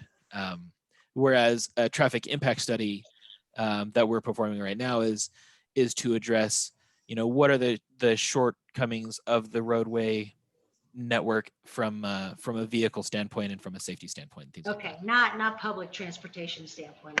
That's not included. I just wanted to make that clear. Yep.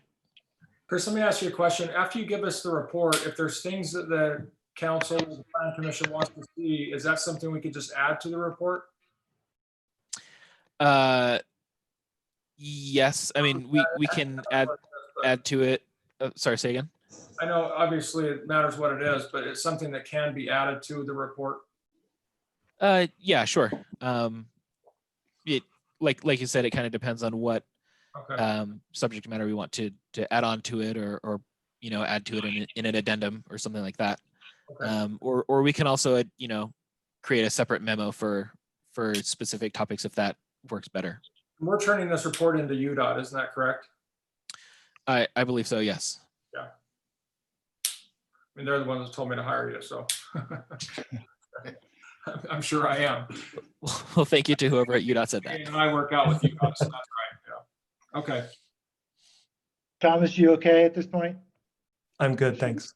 All right, so I I think we've asked our questions on the environmental. I mean, you can see there's always more to ask, but just to keep this meeting moving, I'd like to give everyone, including all the ladies in attendance, 5 minutes to take a bio break or grab a drink of water, and then we'll reconvene at 7:55. Does that make sense? And Nate, that's when you and Eric start jumping into this as to your vision and your so to speak, revisions. Does that make sense? That's right. Yep. Okay. Perfect. So with that, let's take a back in 5, so to speak. How's that? Thank you, Chris. All right. Thank you. Thanks, Chris. Yeah, most appreciated. Yeah, thanks, Chris.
I think we're back. It's now 7:56, so a couple of more minutes to take care of a couple of things as well. I see Donna munching away here, you know. I feel like the same. I should have gone upstairs and grabbed a half a sandwich because I didn't grab dinner anyway. You're on you're on mute, so I don't know if we have to unmute you or not, but we may, because you know, when you do that, then you're kind of stuck. I see you're going like this. Oh,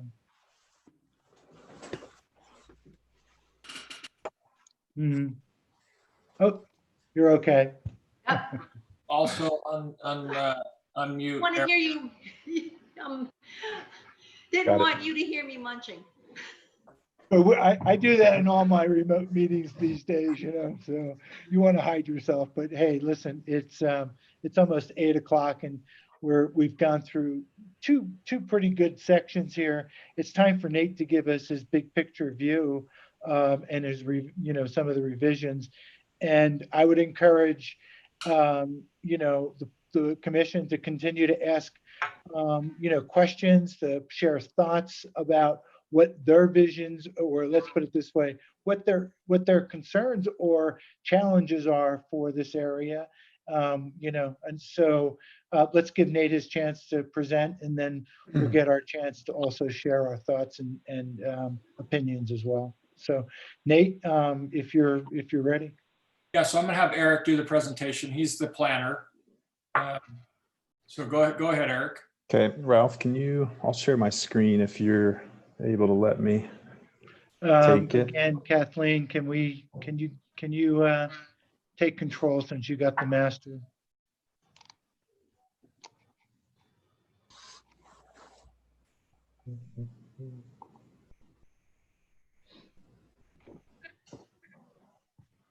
Any luck so far, Eric? Oh, there we go. Crossed over. Good. You're coming. Yeah. Okay, so I'm just going to jump into it because I know it's getting late. I guess I'll give a brief overview and then we can ask questions. I'm going to dive into enough detail, hopefully, for everybody, but maybe give a quick overview first before we get into any questions.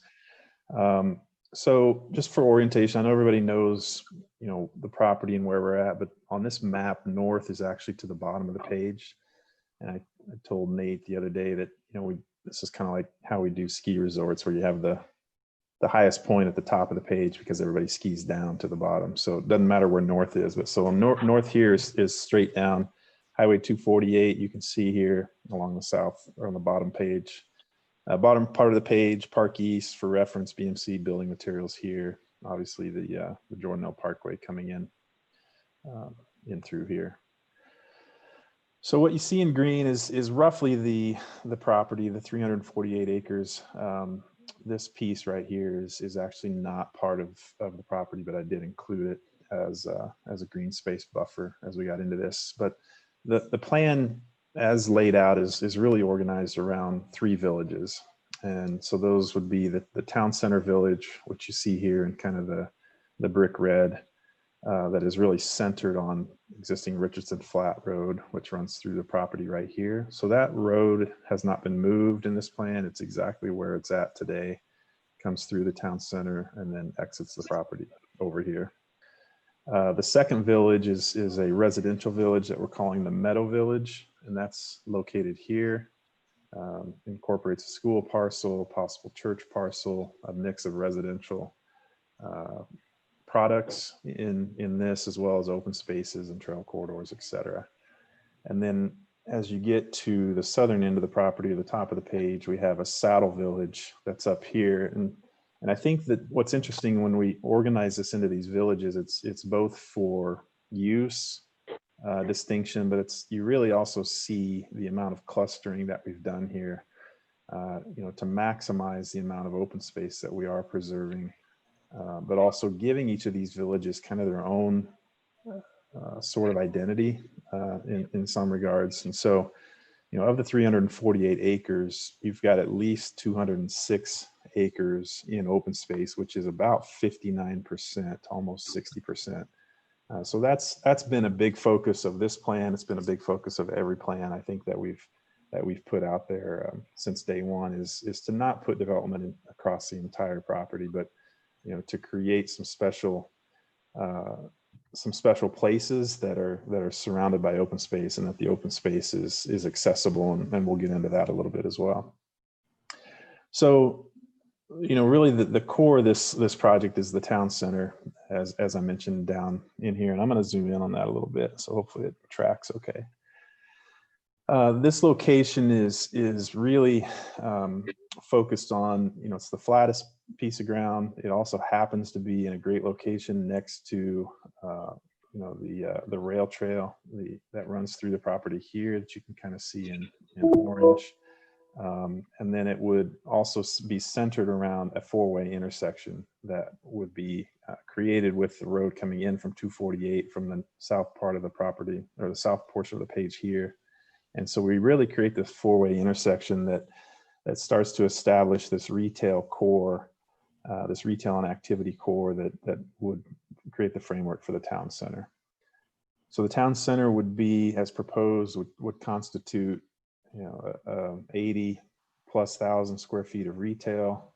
The retail would be oriented to, I think there's 2 words that are overused, probably Main Street and Village get overused all the time, but until we come up with better descriptors, I think that's a good way to describe this kind of road intersection with angled parking and parking on the street with retail fronting those streets in the center of this village.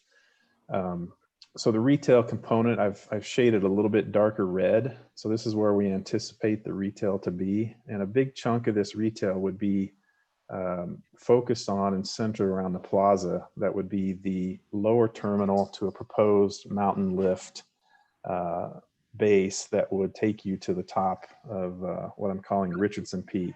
If you look on Google, somebody's renamed it Sky Ridge Peak. I don't know if it has an official name, but I went with Richardson Peak for now. So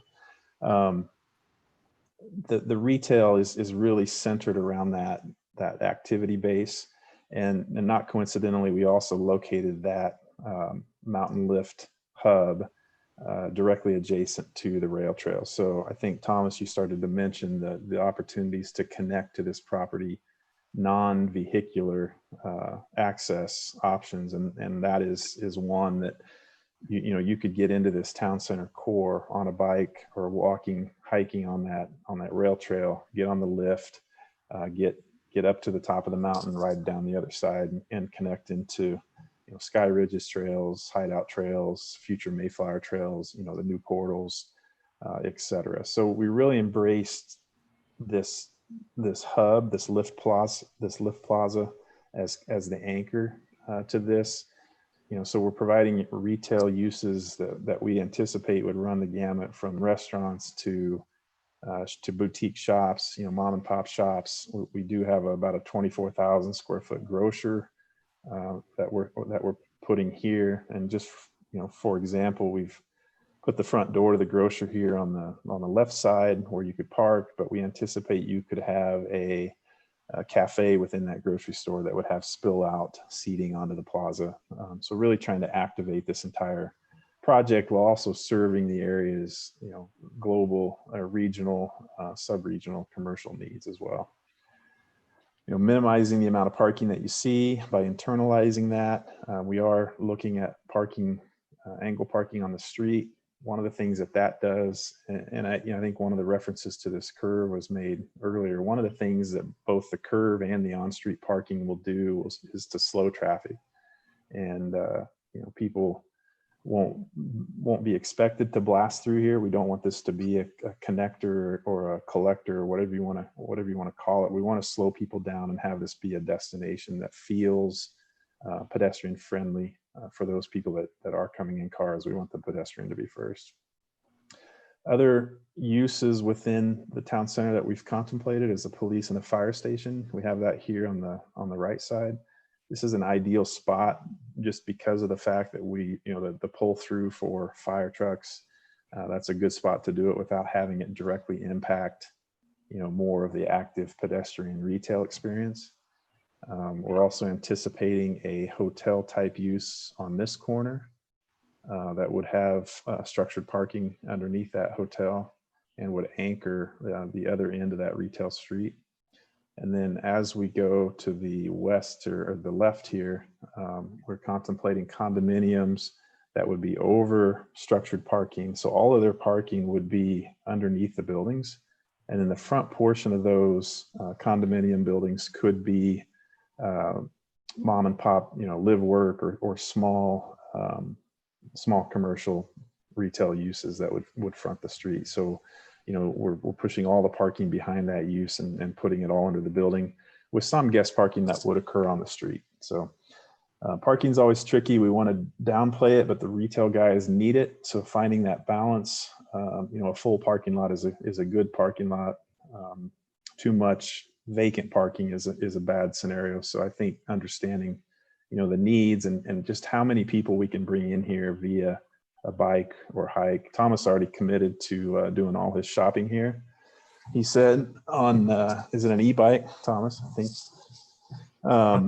But if you can imagine just the opportunities with this rail trail, as you all know, what this connects you to without being in a car. And so I'm really excited, and I think Nate's really excited about the opportunities that this location provides for that connectivity.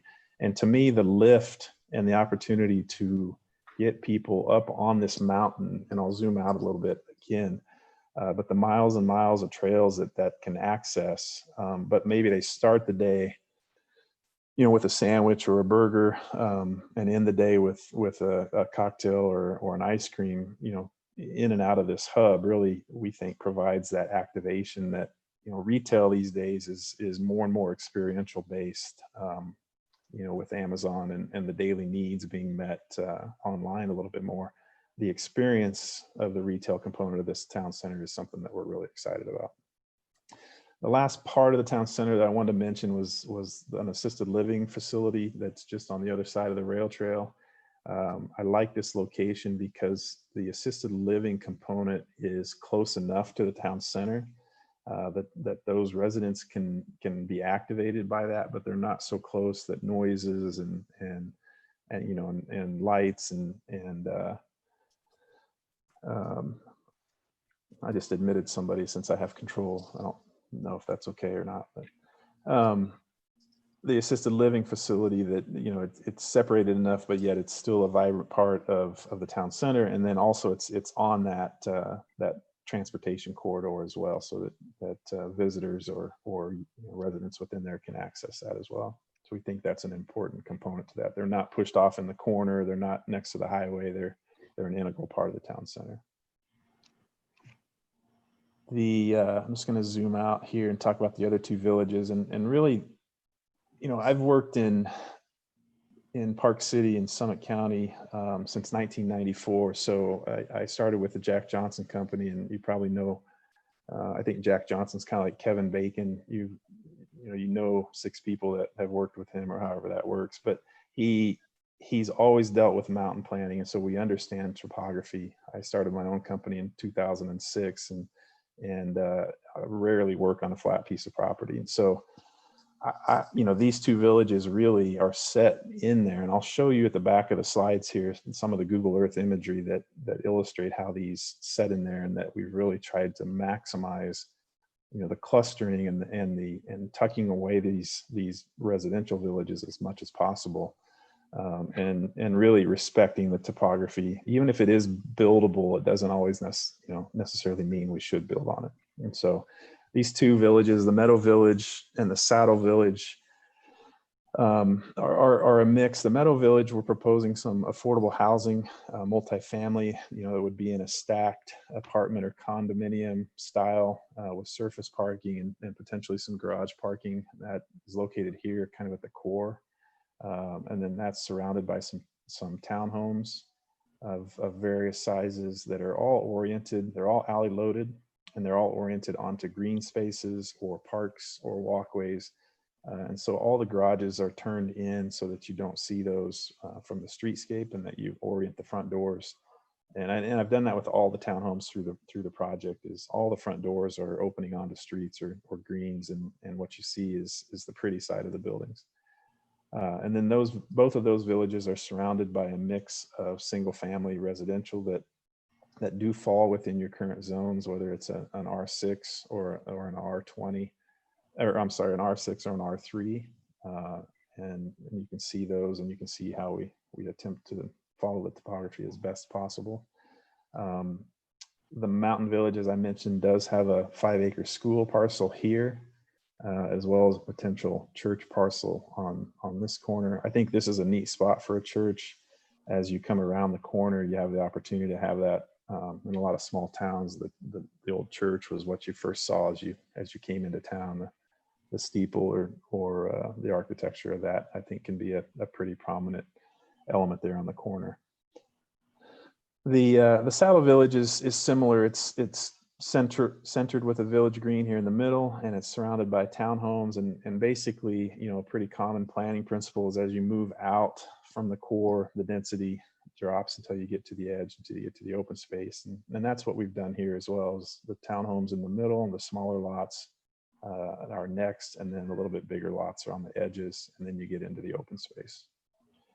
The trails that we've shown here, you can see the opportunity we have to create, I know Nate's talked about a trailside park-like facility here. We can separate bikes and hikers, and we can create special elements on the trail. We have so much room to do this out here. I think with signage and some pretty specific trail design coordination, we can create a truly outstanding, build on what's happening in the region between Summit and Wasatch counties and their recreation components, and really build a destination here that I think could really stand out. And just so for reference, here's Richardson Peak that I took the liberty to rename for now. You can see the data here on the right. Again, the open space at about 59%. And Ralph, I can move into the next sheet is a zoning map, but maybe now is a good time if we want to talk about the plan, or do you think, should I show the Google Earth perspectives and then maybe come back to this plan, whatever you'd prefer? I think, getting that to Google Earth 3D perspective on things would help. Okay. And then if you want to overlay just briefly, how you see the density, because I think there's obviously some thoughts by the commission that we'd like to review, because this is a greater density than we initially thought, from I think the 500 to 836, if my count is correct. But let's go through, the overview, and any conceptual questions first before we get into maybe a few of the details. Okay. Yeah, and just quickly, this is the zoning plan that follows the R3, the R6, the R20, and then the commercial zones here that are identified. And then the school parcel, what I saw, the school parcels and the church parcels were not allowed in some zones, and then most, I think they were conditional. So I put those in the R3 zone to be, most respective of a zone that allows those without, we're throwing up a red flag by saying R20 on those. So I think I really don't know what we did before we had Google Earth, but I could spend a week just messing around. We have a few different perspectives here, and I think these are always good to give you a sense of scale and a sense of relationship. So I'll just kind of scroll through and talk through some of these. This is looking basically south. You can see the Jordanelle in the background, Richardson Peak here, and then this really highlights the town center at the bottom off of the road, the Meadow Village and the Saddle Village. And just a couple things to note is I took a couple measurements. 1,530 feet from this corner actually to the highway. The closest point is actually heading this way. It's a little further if you come straight south to Highway 24 or north to Highway 248. And then if you head from this right side of our development to Highway 248, it's actually almost 4,000 feet away from Highway 248, just to give you a sense of where this sets in the world. And then you can see the park and ride lot here, just for reference. So I'll scroll through these. There's a couple I think that kind of stand out at you. A couple things that I see is that just how it feels like it's a relative cohesive expansion of the existing development that is there. I think this shot shows you a good example of the peak and the open space that we've preserved here above the property, as well as this intermediate kind of ridge that we've worked the development around. And then again, the town center here on the right-hand side.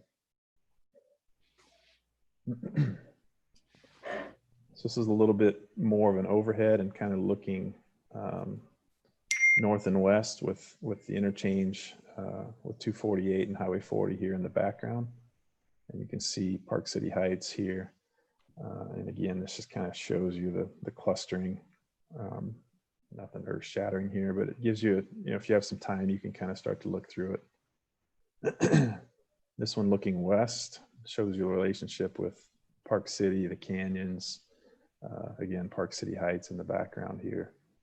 And then all the development in the foreground there next to Highway 248. Eric, can you see it? Can you see the homes being built? I don't know if you can tell from this, over there by Wasatch Springs or what's it called, the park or something like that? Or I mean, how tall is that ridge right there? Are you gonna be able to? No, I'll show you. I think there's a better shot here that starts to. I'll show you that here in a second, Nate. Or actually, I'll scroll to it. Yeah, so here's an example from Browns Canyon and Highway 248. And so you really can't see the town centers behind this ridge. BMC is here in the foreground. There's just a handful of lots right here as you kind of come between what is the Meadow Village and the Saddle Village. That would be the only area that you could see at all. And then obviously you've got the big Deer Valley backdrop behind that. And then I think this is a good example.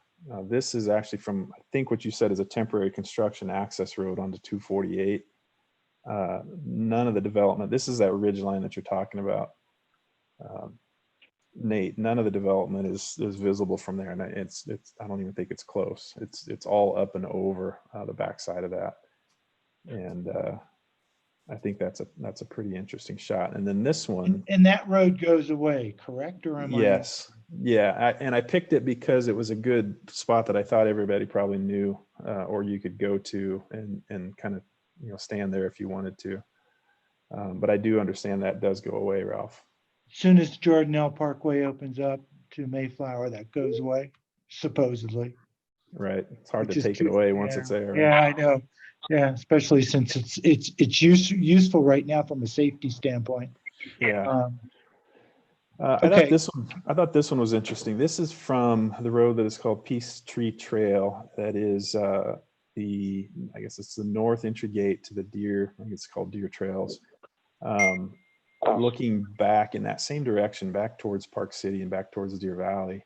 And this gives you an idea of how much this development, this is the Meadow Village, how much it's really tucked down in there. And then the Saddle Village is back over here, and you really don't see it either. And remember, this is up above the property, you know, pretty substantially. I don't know if you've driven up there in a long time. We actually did some of the work on that project, and you climb, you can see the road down here that you come out of Black Rock and climb up to this point. So, you know, I think this is a pretty good perspective to show you just how much that property for the majority of the development is tucked in there. And to just keep moving through this. This is heading north on Highway 40, and you know, this, you can see the repository portion of Richardson Flats. All of the development is off to the right. Obviously, as you move north, you will pick that up at some point a little bit, but it is, you know, like I said, almost 4,000 feet away. So, you know, 80%, 8.8 miles away.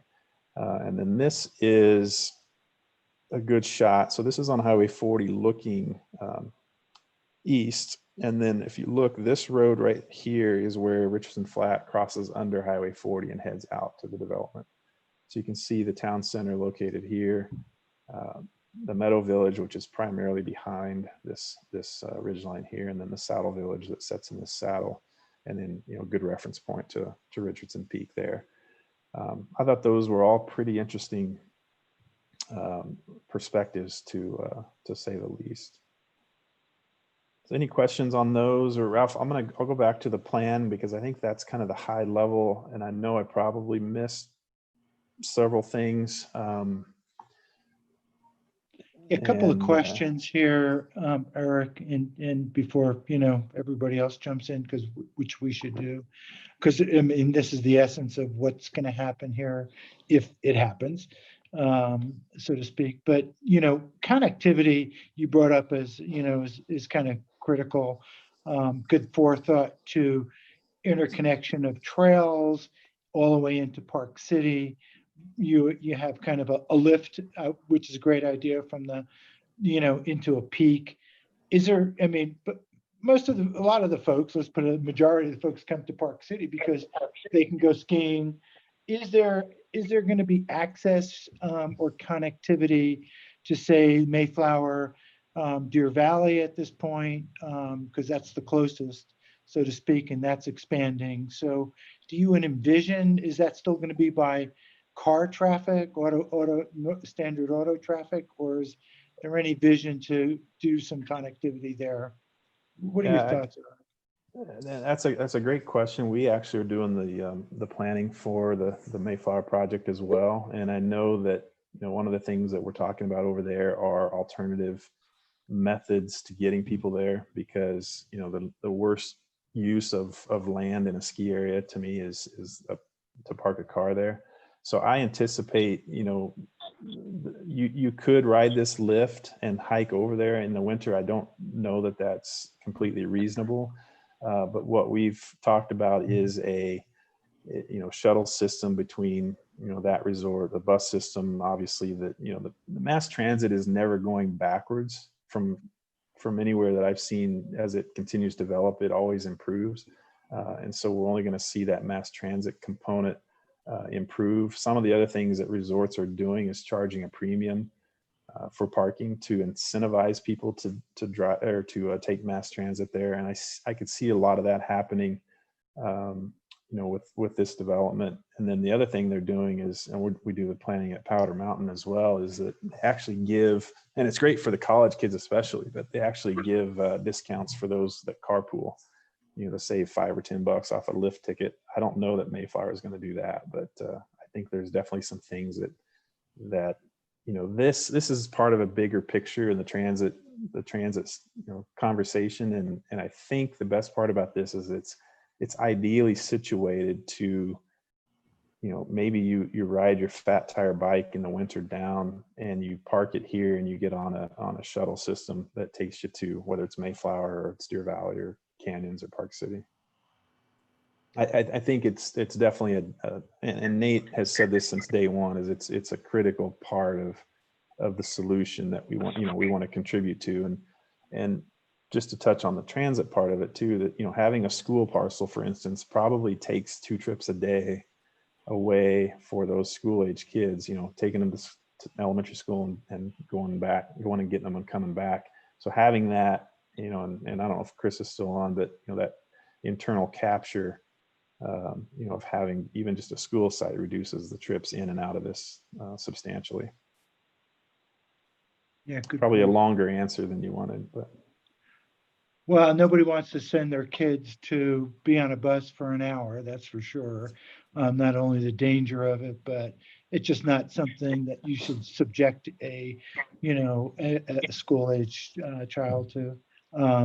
My daughter, who lives in Parks Edge, teaches in Park City, and my grandson may be going there, but he could potentially go here, which would be potentially even a walkover, So again, I'm thinking interconnectivity, and maybe even using potentially the rail trail for a rail, so to speak, or a light rail into this whole area to the back of Deer Valley on the Mayflower side, just so that it reduces traffic. This would all reduce traffic, number one, and it would probably boost the value of these homes or this area in general tremendously. So, and it's not just these homes potentially taking advantage of that opportunity, but I could certainly see, the Parks Edge folks, the Retreat at Jordanelle, and the BlackRock folks beginning to take advantage of that interconnectivity to, the ski resort of their choice, so to speak. So that would be a big plus for all of them. And I'm thinking of my own family here, being that my daughter is over and her husband and grandson live in Parks Edge. I know those folks. I think that would add tremendous value to them. So this wouldn't just be available to the folks in this community. I'm assuming it would be more open to the folks within this area. Is that correct, or am I incorrect? You mean the school side or the lift? Well, both the school side and say if we had some connectivity to the mountain at some point, that's an open facility to this regional area. Yeah, and I think Nate has mentioned, and maybe Nate talk about the lift. The school side, I'm assuming we would work in conjunction with. I think it's South Summit School, or was it? I can't remember if it's South Summit or Park City. We looked at that map one time. Polly, I know you and I talked about that. But Park City. Okay, I think we were surprised it was Park City. So we would work with the school district, obviously, to have that be a part of their system. The lift itself.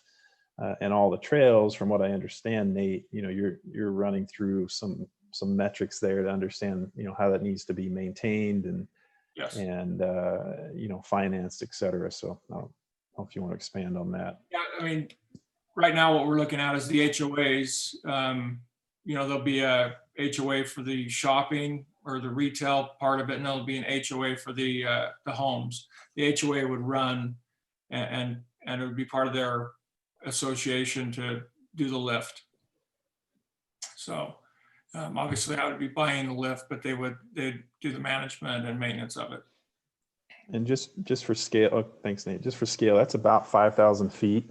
I think the Sultan and Mayflower lifts over in Deer Valley or maybe 4,500 square feet. So it's a pretty typical lift length. And so I have two lifts. I don't want to say under contract because I don't want to put any earnest money down until I know that whether this gets annexed or not. But they know that I'm working on two different ski lifts. I mean, this is not something that we're just trying to sell to you guys. This is something that we will put in. We think it's a game changer. It's a game changer for it makes the whole retail vibrant. You're going to have people coming in from all over. The bike trails are going to be amazing. What's the name of that bike park it's in Park City? Trailside. I don't know if you guys know what Trailside is, but you can look it up online. It's really cool. Yeah.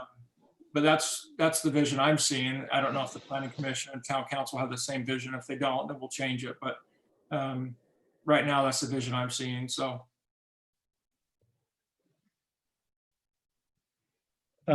Thomas or team, so to speak, Donna, Bruce or Tony, any jump in points here, you know, kind of at this conceptual level before we get into the numbers and zoning kind of thing? I had a question. What exactly is the definition of a passive park up in the upper left? So yeah, it'd be more like it, you know, it's not it's not a bunch of play equipment and swings and you know, interactive. So it would be and we don't see this being an irrigated turf area, but it is a nice flat kind of saddle that you could have some benches. It's kind of a gathering spot. It's a great overlook, you know, to the Jordanelle and to Deer Valley and to Mayflower. So it's really more of a node on the trail that can be a destination that is flat enough that you could have some gathering spaces. Maybe there's a shade pavilion or but it's not a community park that you would anticipate, you know, structures that you'd play on, because just we can't get a road there. We don't want to get a road there, and so it's accessed off the trail. Okay. You kind of create your own recreation in an area like a passive park. You could throw a frisbee, but it's not going to be lawn.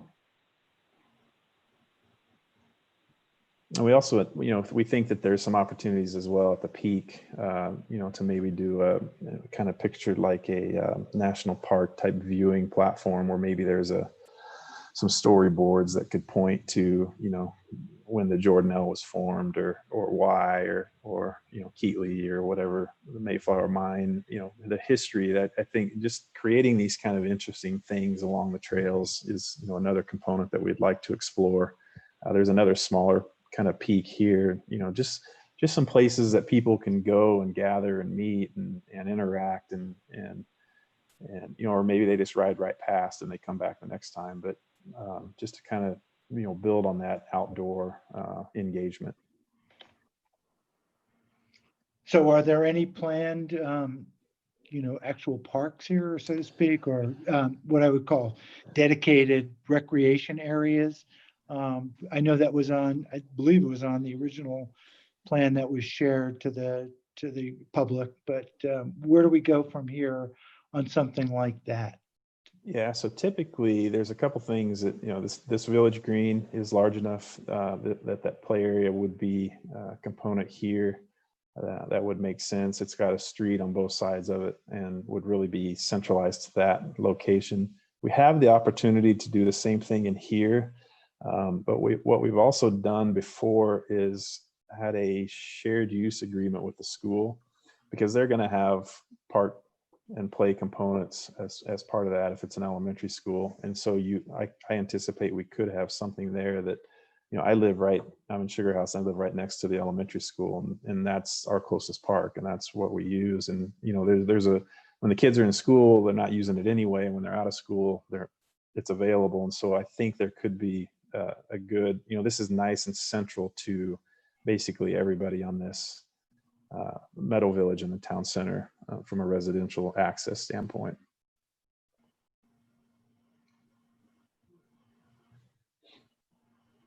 Okay, anyone else want to jump in? Thomas, you have any thoughts at this point? No, I think touching on some of the housing typology, I'll have some additional thoughts and just request from the Planning Commission to get a better understanding of what are you looking for in terms of densities, housing typologies, et cetera. I know Eric's going to go through that. So, but in terms of layout, no. Ralph, Okay, go ahead, Bruce, jump in. Yeah, there's a lot here I like, and there's some things I don't. But to put it in perspective, you said there's about 80,000 feet of commercial space, retail commercial, and that the shopping center, grocery store type was about 24,000. So that's about a third of it. Can you put into perspective the other 55, 60,000 square feet? Like how many shops would that be? Or I don't know how, if you can relate it to, say, Main Street in Park City. Are we talking like little shops? Are we talking a real mix of different types of retail and specialty shops? I don't really, at 80,000 square feet, I can't conceptualize it very easily. Yeah, well, and I know that one of the things that we've talked about with the retail is that retail needs the bodies to support it. We think that the lift in this destination and the rail trail will help with that. Part of our proposal, quite frankly, is to also put some bodies above the retail and adjacent to the retail in these condominium or rental apartments, whatever you want to call them. Your commercial zone, I think, allows you to go to 45 feet tall, and the assumption there would be that the retail would be on the bottom floor, and you're not, the commercial zone didn't anticipate 4 floors of retail. That's like a Hong Kong or a New York type of stacked retail. So having the 81,000, and these numbers can go up or down a little bit, but if you look at like a typical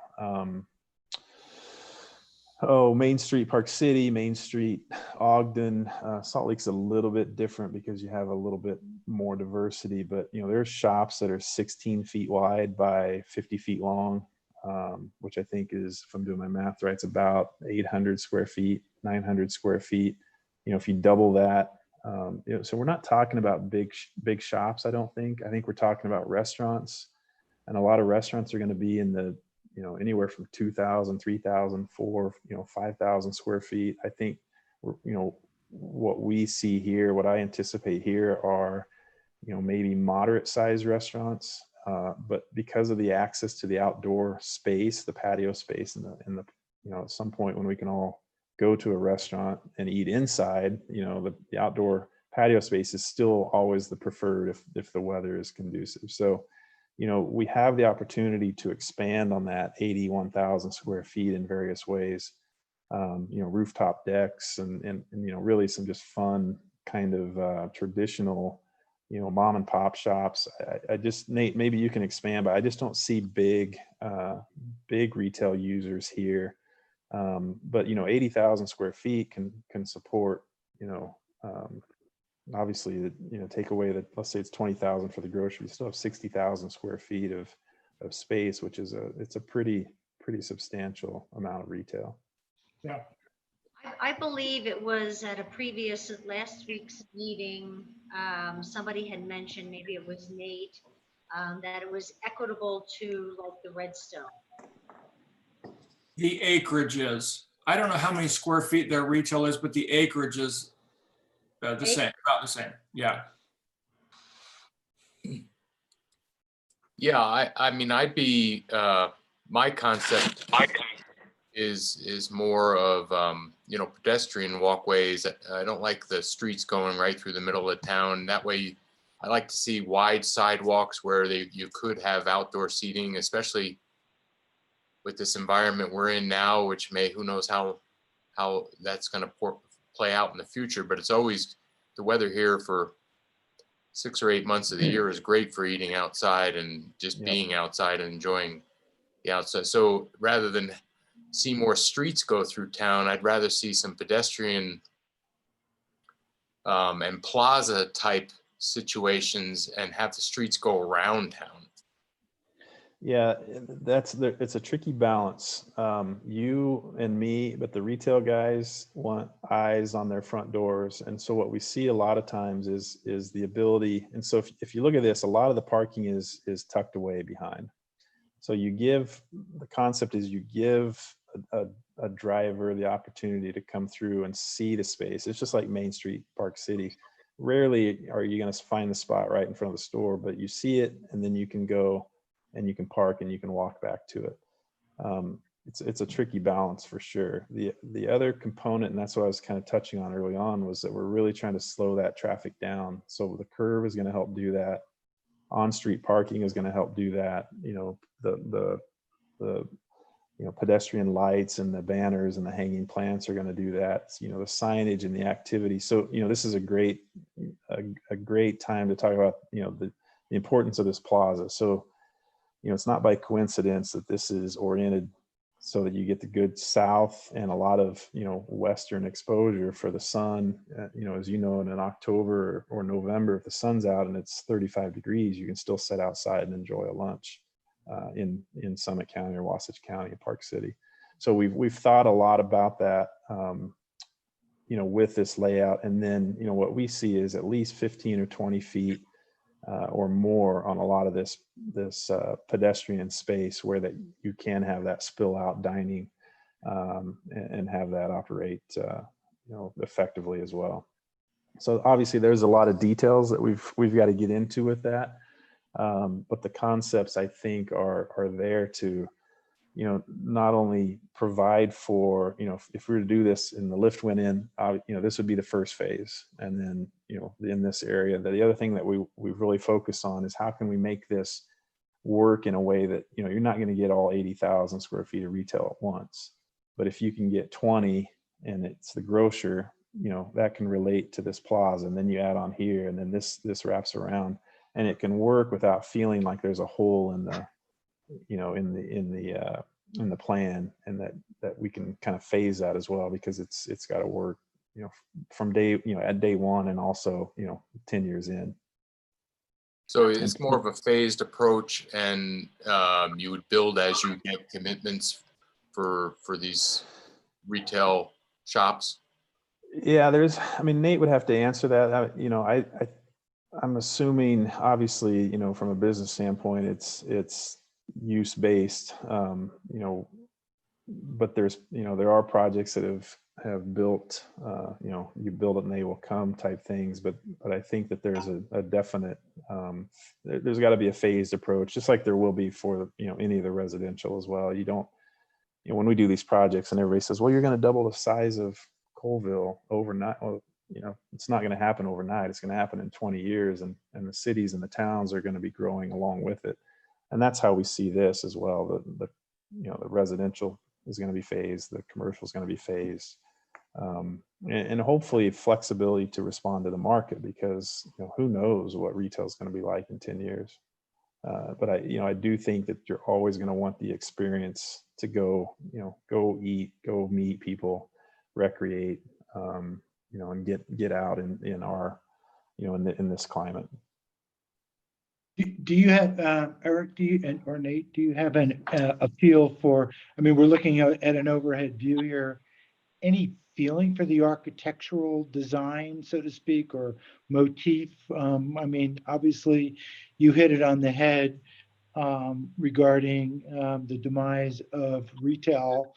The numbers that I saw are horrendous, both nationally and in Utah.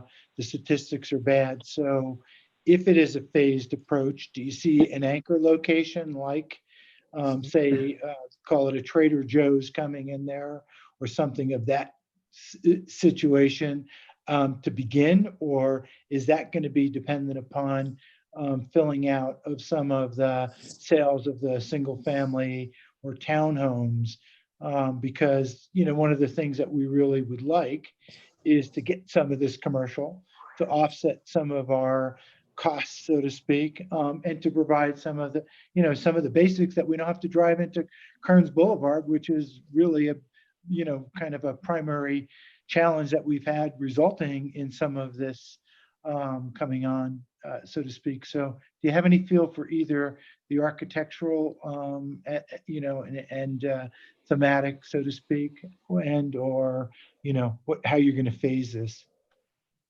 Last time I met with Thomas brought this up, and I think it was Tuesday, Thomas, we spent a little bit of time on this. Right. And we're gonna put together some architectural renderings that we think work. Obviously the town and the whole community is gonna have a big say in what the look of this. And so, but yeah, we'll have some ideas as we get going. It's been very difficult because, who knows if we're going to get annexed. And so you can't go talk to any retail people and say, hey, look at this, because we just don't know. We just don't know if we're gonna get annexed or not. So we have not been actively shopping it or anything like that. We have committed to, and we're working with this with Thomas and Bruce and Polly, the MDA. We're not just gonna come in and build the 400 or 500 units and then start the retail. In the MDA, it'll say we can build this many units and have this much retail. And we should have that figured out probably by the middle of next week. It's kind of a hard thing because, we're doing this for the residents that are around. We're doing it for the residents that are in this development. And it's also, we're building this for the 20,000 homes that are going around the lake. And, I don't know if it's 20, that's the number we've heard, but it's been said a number of times, but what's going to be built in the future. So, but yeah, we're hoping the things we do can bring a vibrant downtown to here with the ski lift, or actually more like a bike lift. Sorry. We just want to bring some vibrance to this area.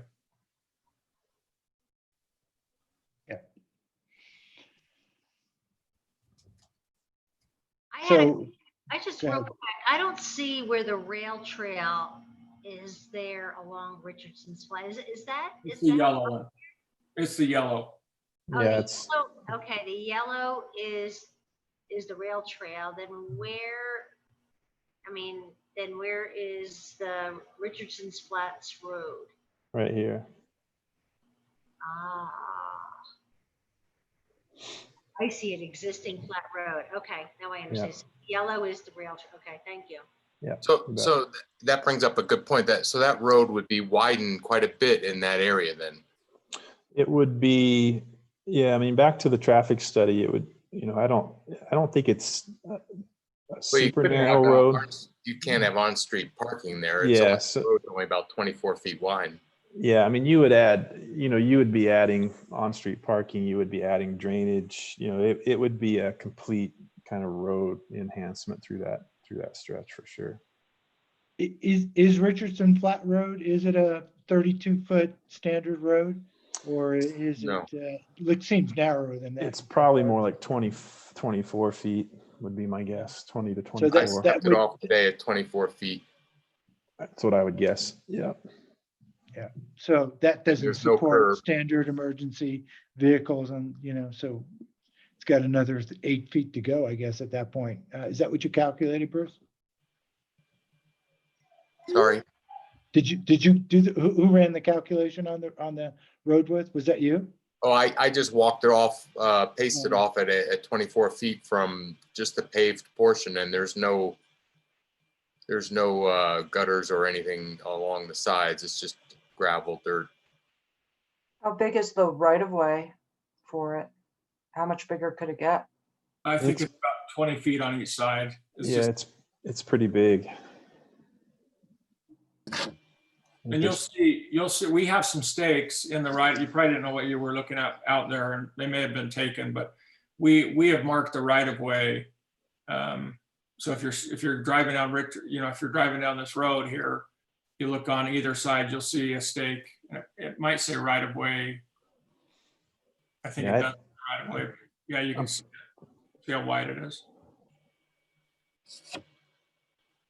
Well, Richardson Flat Road right now is, kind of a semi-high speed lane. I don't know what the actual speed limit is, but it would obviously have to come down in the commercial area. Plus you have the way you're designing this, that you've got residential as well. So people trying to park and get off. Yeah.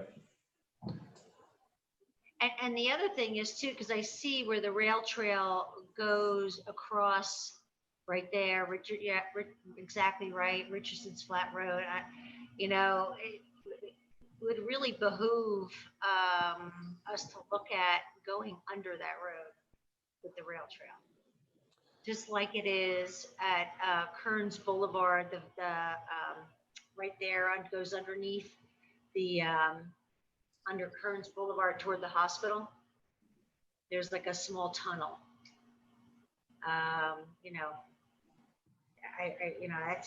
it's just gonna be dangerous. There's a small tunnel, if you continue on the rail trail, maybe you see where the yellow line ends. If you go to the bottom of that hill, there's a small tunnel right there. Yeah, right there. And what does it go under? Jordanelle Parkway. Parkway. The Jordanelle Parkway? Yeah. So I put the rail trail in from basically where it stops right now, all the way down to the exit that they're gonna take, get rid of. Right. So I Through put that here. in. I mean, that's a perfect place for all those kids just to walk to school, not even have to get on a road at all. I mean, that trail is, I think it's 10 feet wide. But it's a very nice asphalt trail. I'd really like to see, another tunnel under that Richardson's Let us, Flat. let us work on that for the next meeting. Okay.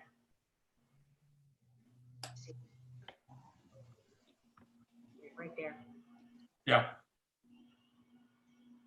So, well, I know we've been talking about the rail trail. I mean, is it just a trail? Could it be multi-purposed? Or is that, I'm just thinking, what kinds of connectivity could it be a rail trail, a rail, so to speak, that would serve as a connector, potentially even with some transport, so automated transport. But anyway, food for thought.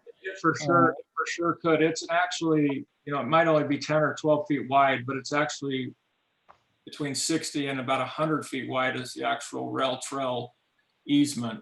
Yeah, I think it's 100, most of it. Yeah, Mhm. most of it's 100. Some places it shrinks down a little bit. But when we first started this, I hired a group out of Colorado to look at doing a PRT system.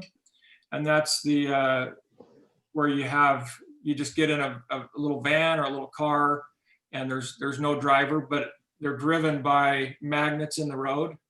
And we were hoping to be able to work something out with MIDA and get from the big parking lot over to the new Deer Valley site, but they just didn't build that road wide enough.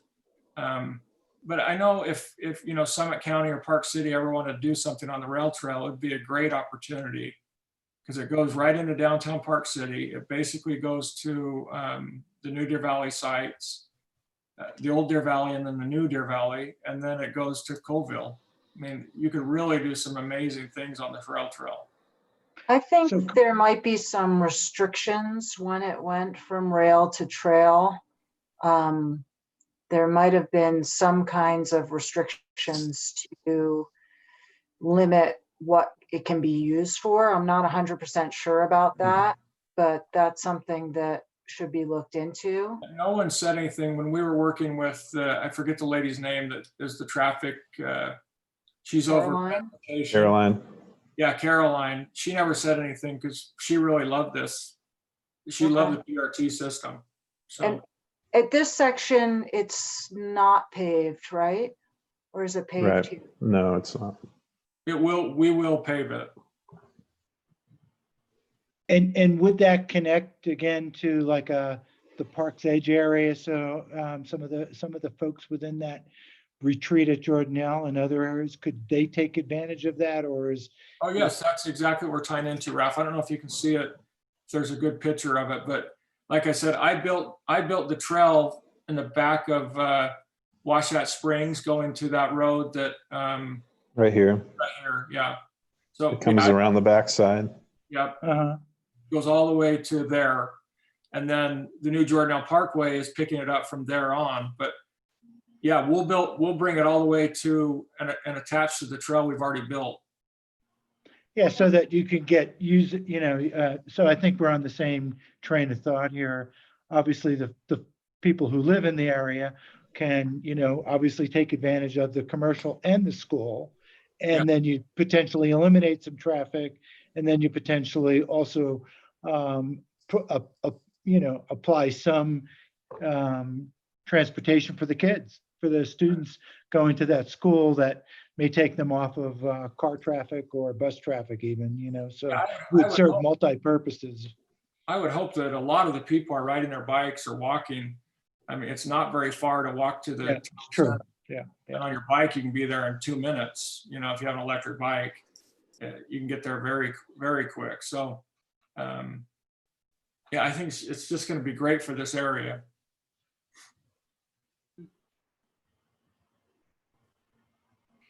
And this is just a concept. We love hearing your guys' opinions. And if we end up getting annexed, we'll have several open houses and just hear what everyone has to say and really do what the community wants.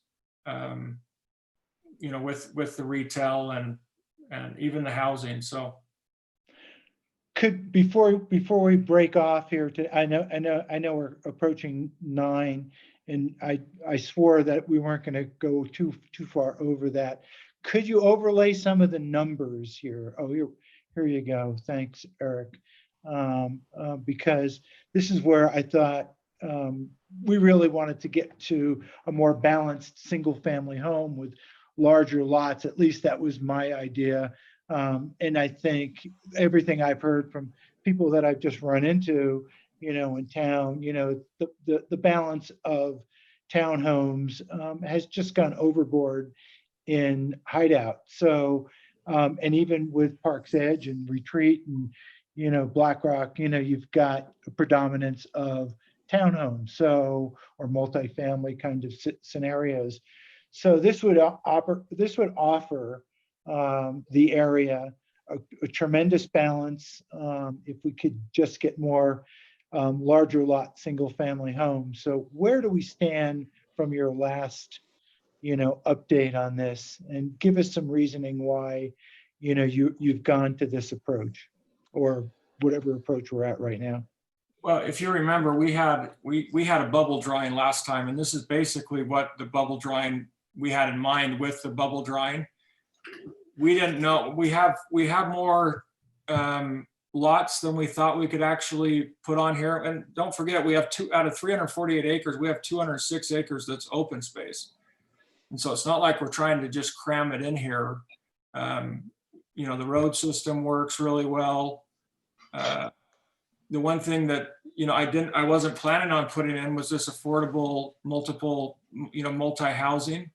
But a couple, you know, Jerry and the mayor said they really wanted to see the affordable housing. It's something that we had to take off the last part of the annexation, but they still wanted to put that in. So if you remember, we were about 500 homes and townhomes, and then we were 200, I think it was 272 workforce housing units across Highway 248. So we've added 108 affordable multifamily units in here. And then some of these townhomes will be priced for, you know, the 60% or so AMI. So it's not like you're just going to have to live in an apartment. You will be able to buy some of the townhomes. We haven't figured out a number. I don't think we're ready to present that yet, but they will be able to buy, just like they do in Park City Heights. They have several townhomes and homes over there that are for the workforce housing.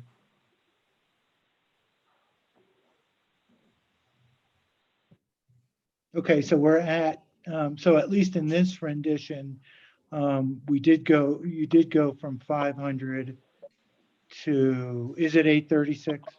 So we have 534. Let's run through this real quick, Ralph. 534 single family and townhomes that are basically outside of the town center.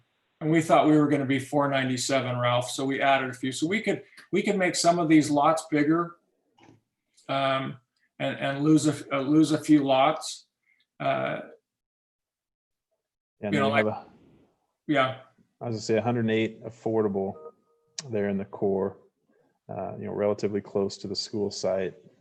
And then, you know, really the 194 condos are in the, and when I say condos, you know, those could be for rent, for sale. I was just playing with heights and creating this town center and try and create this critical mass that can help pay for, you know, Donna, like that underpass potentially on existing Richardson Flat Road or this plaza. You know, there's that balance of having activity in this town center and having the beds there to support it. The housing makes it, more vibrant also. So Yeah, much more vibrant and interesting and obviously feasible to do, because a lot of this stuff is it's not cheap to build a 20-foot plaza to have outdoor seating on, and with the retail heading the way it is, and who knows what rates are going to be like. So it's finding that balance. I think the single family and the townhome number is close to where we were. It's probably just those condos in that town center that that probably pushes that number up to where you guys are adding it up. but I think you're really, really going to want that. And that's always, from day one, we've always said that it would be retail on the first floor, office, or, these condos on the second and third floor. I mean, that's never changed. But it may look different because now we have it not in a bubble drawing. We actually have the lots laid out, but we're very close to what we said in the townhomes and the single family. That 497 is where we thought we were going to be from the original, but then you put it on paper and we ended up with a few more. Okay, and then, so Meadow Village and Saddle Village both have townhomes. What's the count on those? So we've got 182 townhomes total. So it's about 34% of so about a third of our single, of the villages, single family residential and townhome residential. About a third is in townhomes. And are they, is the idea to be twin homes or more than twin homes? What's your concept there? I see those probably anywhere from 3 plexes to 6. And I think, some comparisons, if you haven't been over to Silver Creek Village, over north of Home Depot, Garbett Homes is building some single family homes over there. They're alley loaded. They're a combination of, actually 16-foot wide, 3-story tall and 21-foot wide, 3-story tall units. And they're selling in the mid, they're low 500s, which is about, I think it was about $340 a square foot. But they're all, the thing that's different with this layout is that each of these would have 2 cars in the garage, and then they would also have 2 cars guest parking in front of the garage. So those over there, the alleys sometimes lead just right into the garage door, and then they have on-street parking that guests can use. So we've really been cognizant on the townhomes to provide guest parking as well as thinking through snow removal. To really make this really work, we have to have different price targets. I mean, obviously the bigger lots over in the Park City Heights. I mean, I saw a house over there for 2.2 million. I can't even imagine that they thought they'd be able to do that when they first started that project. But, we would like to be in the, that 490, 500 price range on our townhomes. Obviously, if we have to do bigger townhomes, then, just the price goes up a little bit. But, and we have these smaller lots that we want to build some smaller homes and be in this, I don't know what price range, but say it's $600,000 price range for a home. I mean, it's really kind of unheard of in that area. I can tell you in Deer Waters, we have our cheapest townhome, I think, is $750. And I mean, we are selling the heck out of them. We're averaging 8 a month. The Deer Springs that we just brought online, sales are so good, we are turning in to start 45 permits. Because we broke right when we recorded the plat, we had something like 18 sales the first weekend, first couple days. And so we are trying to get ahead of it, and we're gonna build for it. We're gonna try to get 45 permits pulled by the end of this year. So, and So those let me, Nate, so that's a great point. Yeah, because you go across the Jordanelle, and there you are at kind of the higher price points. Could we get, and I'm not saying we have to, but or whatever we'll do at this point. But again, to reduce the density, or maybe even take a little bit more property, so to speak, and enlarge the single families, reduce those kind of the sixplexes and get you would get a higher price, I think, at that point with a few more lots, so to speak, but keep that more single family, lower density townhomes effect. Could this area support that? For sure. You know, the one thing I really don't want to do is shrink the lot sizes, or, you know, or make the lot sizes a lot bigger.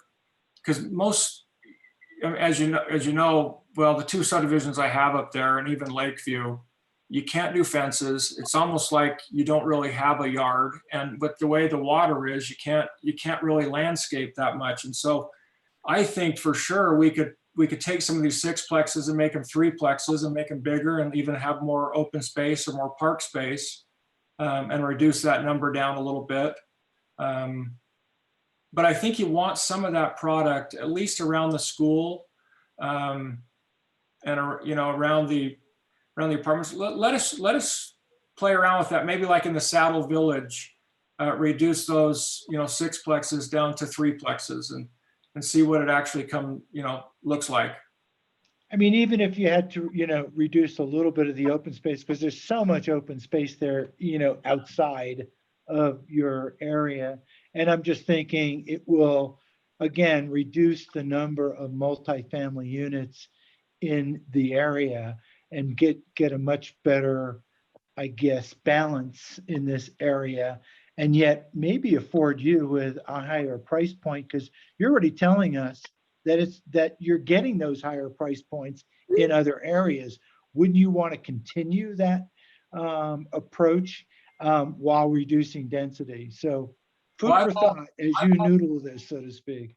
I've always said to make this really, really successful, you're going to have the people from parks, you're going to have people that are living up there by, but you're also going to have a draw from Salt Lake, you know, people that would be going to Harriman, or people that would be going to, you know, Riverton or West Jordan, actually coming up to this area. That's what's really going to make this, you know, take off, this whole area. And it's doing it. But to fill those 20,000 homes, that's what it's going to take. It's not going to be the people flying in town, going skiing and coming over and say, oh, I want this, which is happening a lot. But it's going to be those people from Salt Lake that are tired of the traffic, tired of the smog, and they're going to come up to this beautiful area. That's what's really going to drive this. So, Nate, what do you think the square footage is on the townhouses? Aren't they about 1,400? I mean, we have different style townhouses in here. You can't see from the small drawing, but anywhere from 14 to 20, 23, 2,400. Because I'm just wondering, I know that many in the town are concerned about the townhouse concept and how many of them there are. And we had kind of touched on the idea of maybe cottages. It could be step up cottages, step up housing, or step down housing for those who are, they're realizing that their kids are gone. They don't need the same amount of space. I think there's a shortage of that kind of product, but it also allows for a little bit more green space. You don't kind of get that solid streetscape that you hear the Planning Commission express concerns about quite often. When we talked, you were going to look and see if there is a zone that would work for the cottage, because we couldn't think of one when we were together, but it may be that R20 with just a cottage overlay. I mean, I'll just say you're going to. And it could even be the R6 or the R3, maybe with consideration for variance on the side yard or something. I know that we need the side yards in most of them, but maybe for workforce, deed restricted, or something to that effect, cottages, there may be an opportunity. I'm just thinking that diversification of housing product is probably, it's probably an important component of what you would want, and I'm sure that it's something that the town would. Yeah, we want to have all different kinds of products. We have the big lots, small lots, and medium lots. We have big, small, and medium townhomes. We have the condos. I mean, we want to have a variety of housing for anyone that comes to this area. They're going to choose this development. So, Thomas, I love the idea. Great idea. Yeah, I love that idea. I think we just need the flexibility. The R6 zone, the smallest lot is 6,000 square feet, and that's too big of a lot to put a cottage. You know, that's affordable size cottage on it, because then you're having to deal with the maintenance of the rest. No, that's fair, because that's a 60 by 100 ish. Yeah, 55 by 110.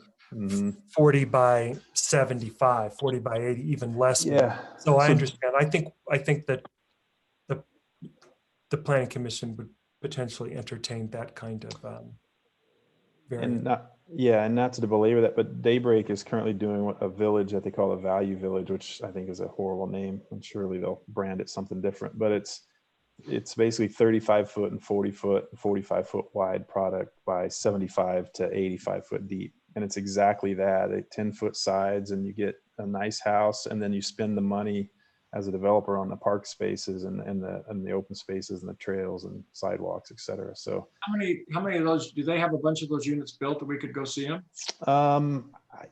they have so many. You should go to Daybreak once a year just to see what's new out there. They have so many different things built. I know that I don't think they have any, not too many in this new village, but I could point you in the direction of some of their smaller, Okay. in their initial phases. They have some, I can't remember what they're called, but they're definitely cottages, alley loaded, front porch dominated, great parks. I almost think Daybreak has too many parks. There's like 100 parks, and you go to each of them, there's 2 kids in each one. It's like, it's almost like maybe they anticipated COVID-19 maybe. And at Silver Creek Village, Nate, we're doing some 35-foot wide lots over there that you could go see that are under construction as well. Smaller homes, some of their self-help homes, Mountain Lands and Habitat are doing some over there. Yeah, got it. I'm going to stop. I'm going to see if we can't take a break here, so to speak, because I want to get, it's already 10 after 9. My intention is, at least for me, not to drag this on all night. We covered a lot of bases. There's bases like services and costs that are associated with this that we didn't get to. Again, you're in a conceptual phase here, so we're trying to further understand that. At the same time, I understand there's flexibility, and there's no annexation in place anyway. So how the heck do you get a anchor location interest in there when there's too many ifs, ands, or buts at this point in time? There were some other issues I think we could have gotten into as well, but given that it is after 9, again, we could probably go on and maybe get too punchy going on and not having some clarity. I know Tony's traveling and away. Polly, what's your recommendation as to what we would come out of this meeting with, if anything? Should we have a statement of a follow-on? What is your thought from that standpoint? Because time is of the essence, and we're probably not going to have that many more meetings to, so to speak, discuss our opinions. Yeah, I think that this was based on what the mayor proposed at the meeting with where the resolution of intent was passed. I think that he kind of only contemplated 2 meetings. There's so much here, it's hard to just leave it as it is with 2. And I was thinking about it as this meeting was going on. I know that he had thought about next Tuesday, the council meeting, to talk about kind of general development agreement and just kind of looking at all this. And I wonder if we should suggest that be a joint meeting with the planning commission if people are available, because it would be good to kind of continue along. You might have a little bit of the council getting up to speed that you might have to sit through, but then you could start talking and, with the idea generally of kind of a general recommendation. We don't have any kind of findings or anything like that. It's more informal, but it would be helpful, I think, for the council to hear,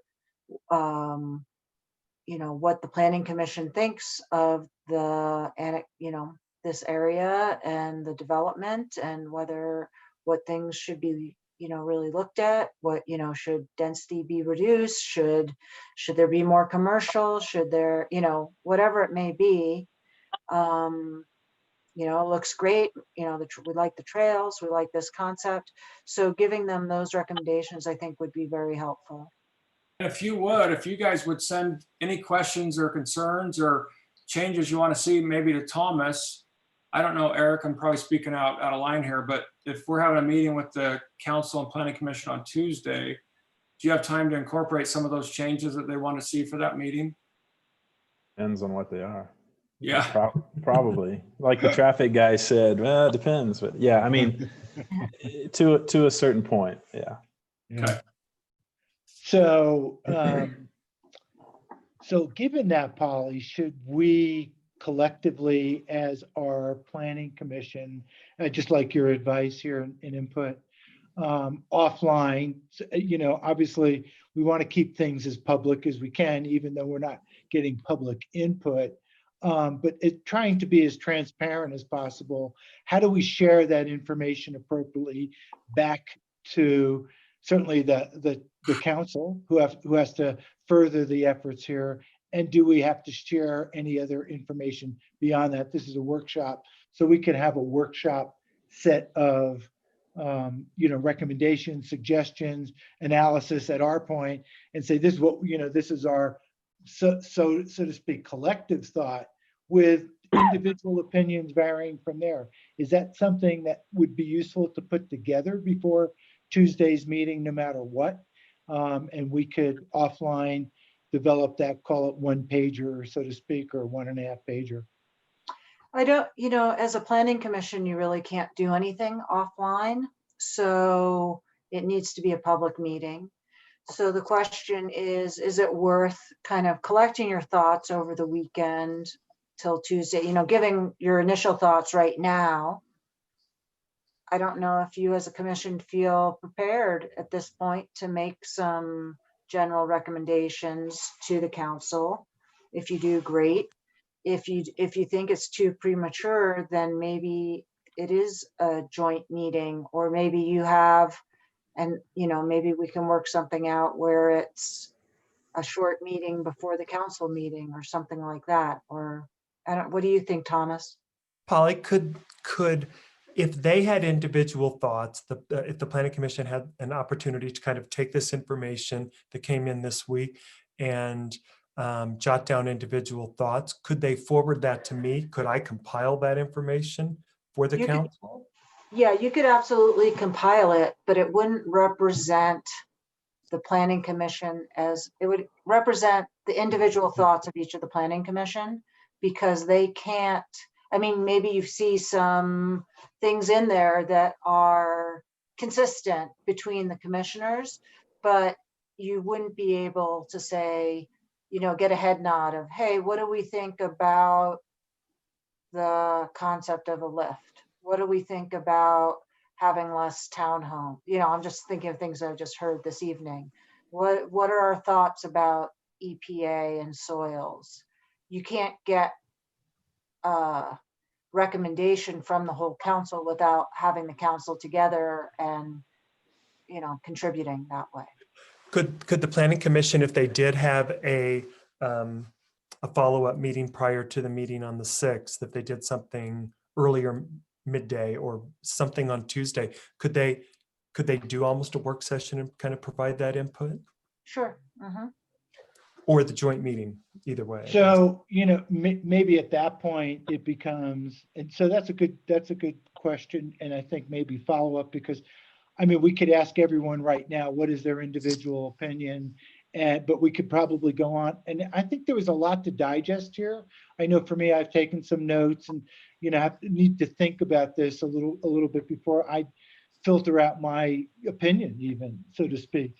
And to be fair to everyone else, and the hour at this point, we're probably not going to get that in a 2-minute summary without us digesting 4 people here.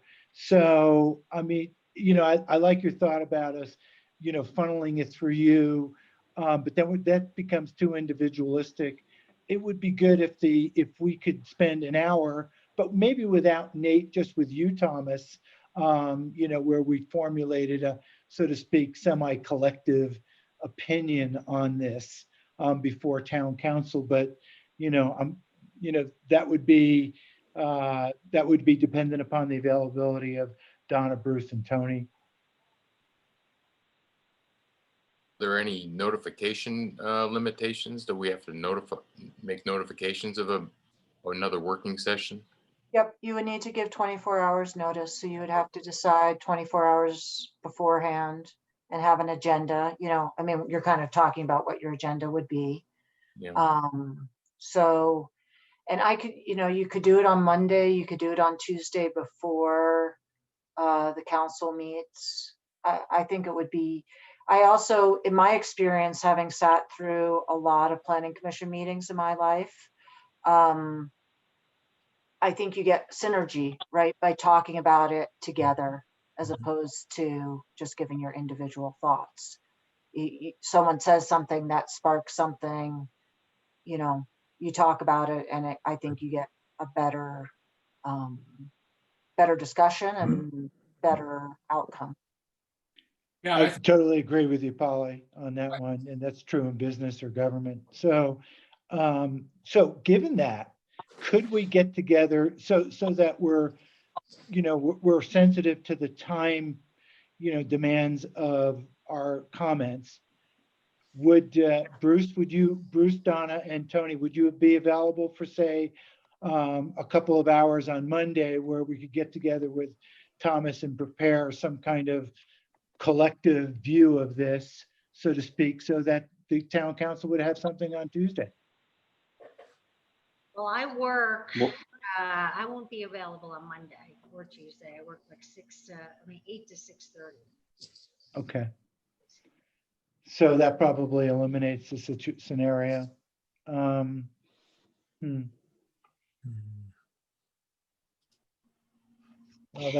okay. That Would you doesn't want to sound try to very do good, Polly. later on Monday, like do something, at 7:00 on Monday for an hour and a half?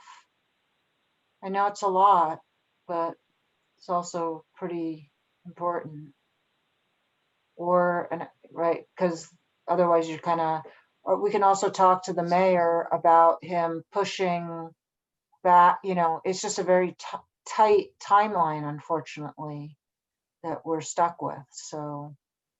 Yeah, I'm I'll available offer Monday myself night. being available Monday or Tuesday, but we really need 4 people here. All 4 of us have listened to this now for 2 sessions. I think we probably could come up with some semi-collective view of our opinions.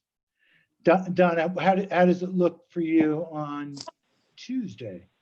Well, Tuesday Right. is worse, 8:30 in the morning to 7. Monday, 8, and I might get out early. I mean, we get out early, more chance on Monday than on Tuesday. So, Tony, are you still there? I wouldn't be available on Tuesday. Okay. I'll be traveling from South Bend to Louisville. Wow. Good luck. Would a Monday say, we just push this down to an hour and a half and try to, again, keep it to a very defined time frame? Yeah, I'm working on East Coast time, so. Oh, yeah. You'll get a lot more done in that hour and a half if I'm not there. So it's like a 3-hour meeting. That's what I'm thinking. Yeah. Well, do you want to try for 7:30 on Monday for a maximum of an hour and a half? I think that's a good idea. If we did 7:30 to 9 and we just tell ourselves, let's That's focus. it, whatever we come up with. 7:30, your 7:30 Yeah, I know. Mountain Time. Or Donna, what's the earliest you would feel comfortable doing it? 7, could do 7. 7 to 8:30 Mountain Time, Tony? Would that work for you? Yeah. People wouldn't be I free. mean, I can lunchtime, guarantee you would I'll be there in the beginning. I don't know how long I'll last. I know. And speaking of which, I have to get up at like 4:45 tomorrow morning, so I have to go. Get So the- let's put a stake in the ground for Monday at 7 right now. And if Tony falls asleep, we'll try to wake him up with our conversation. If not, we'll do the best we can. And then let's call this a day. Well, I just want to thank you guys for all your time. I know it's hard to take away from your family. I really, really, really do appreciate it. Thanks, Nate. And just like you, Donna, I'm up at 5:30, 6 a.m. to start my day. So yeah, let's try to not kill ourselves either, because then we make bad decisions in life. So thank you, Nate and team, and really everyone who's attended here, Thomas and Polly. So anybody offer a motion to adjourn? And by the way, I will send out, I'll make sure that we put something on the calendar with Alicia tomorrow, so we've noticed this within 24 hours. Any motion to adjourn? I'll make the motion to adjourn. I Second, second. Donna? Oh, third. I guess that's a yes. I'll give it a yes. We're all in the eyes. I would say thanks. Enjoy your evening. Get some sleep, and Good we'll night. talk to you on Monday. Thanks, everybody. All right. Yeah. Thanks, Thank Eric. you. Thank you.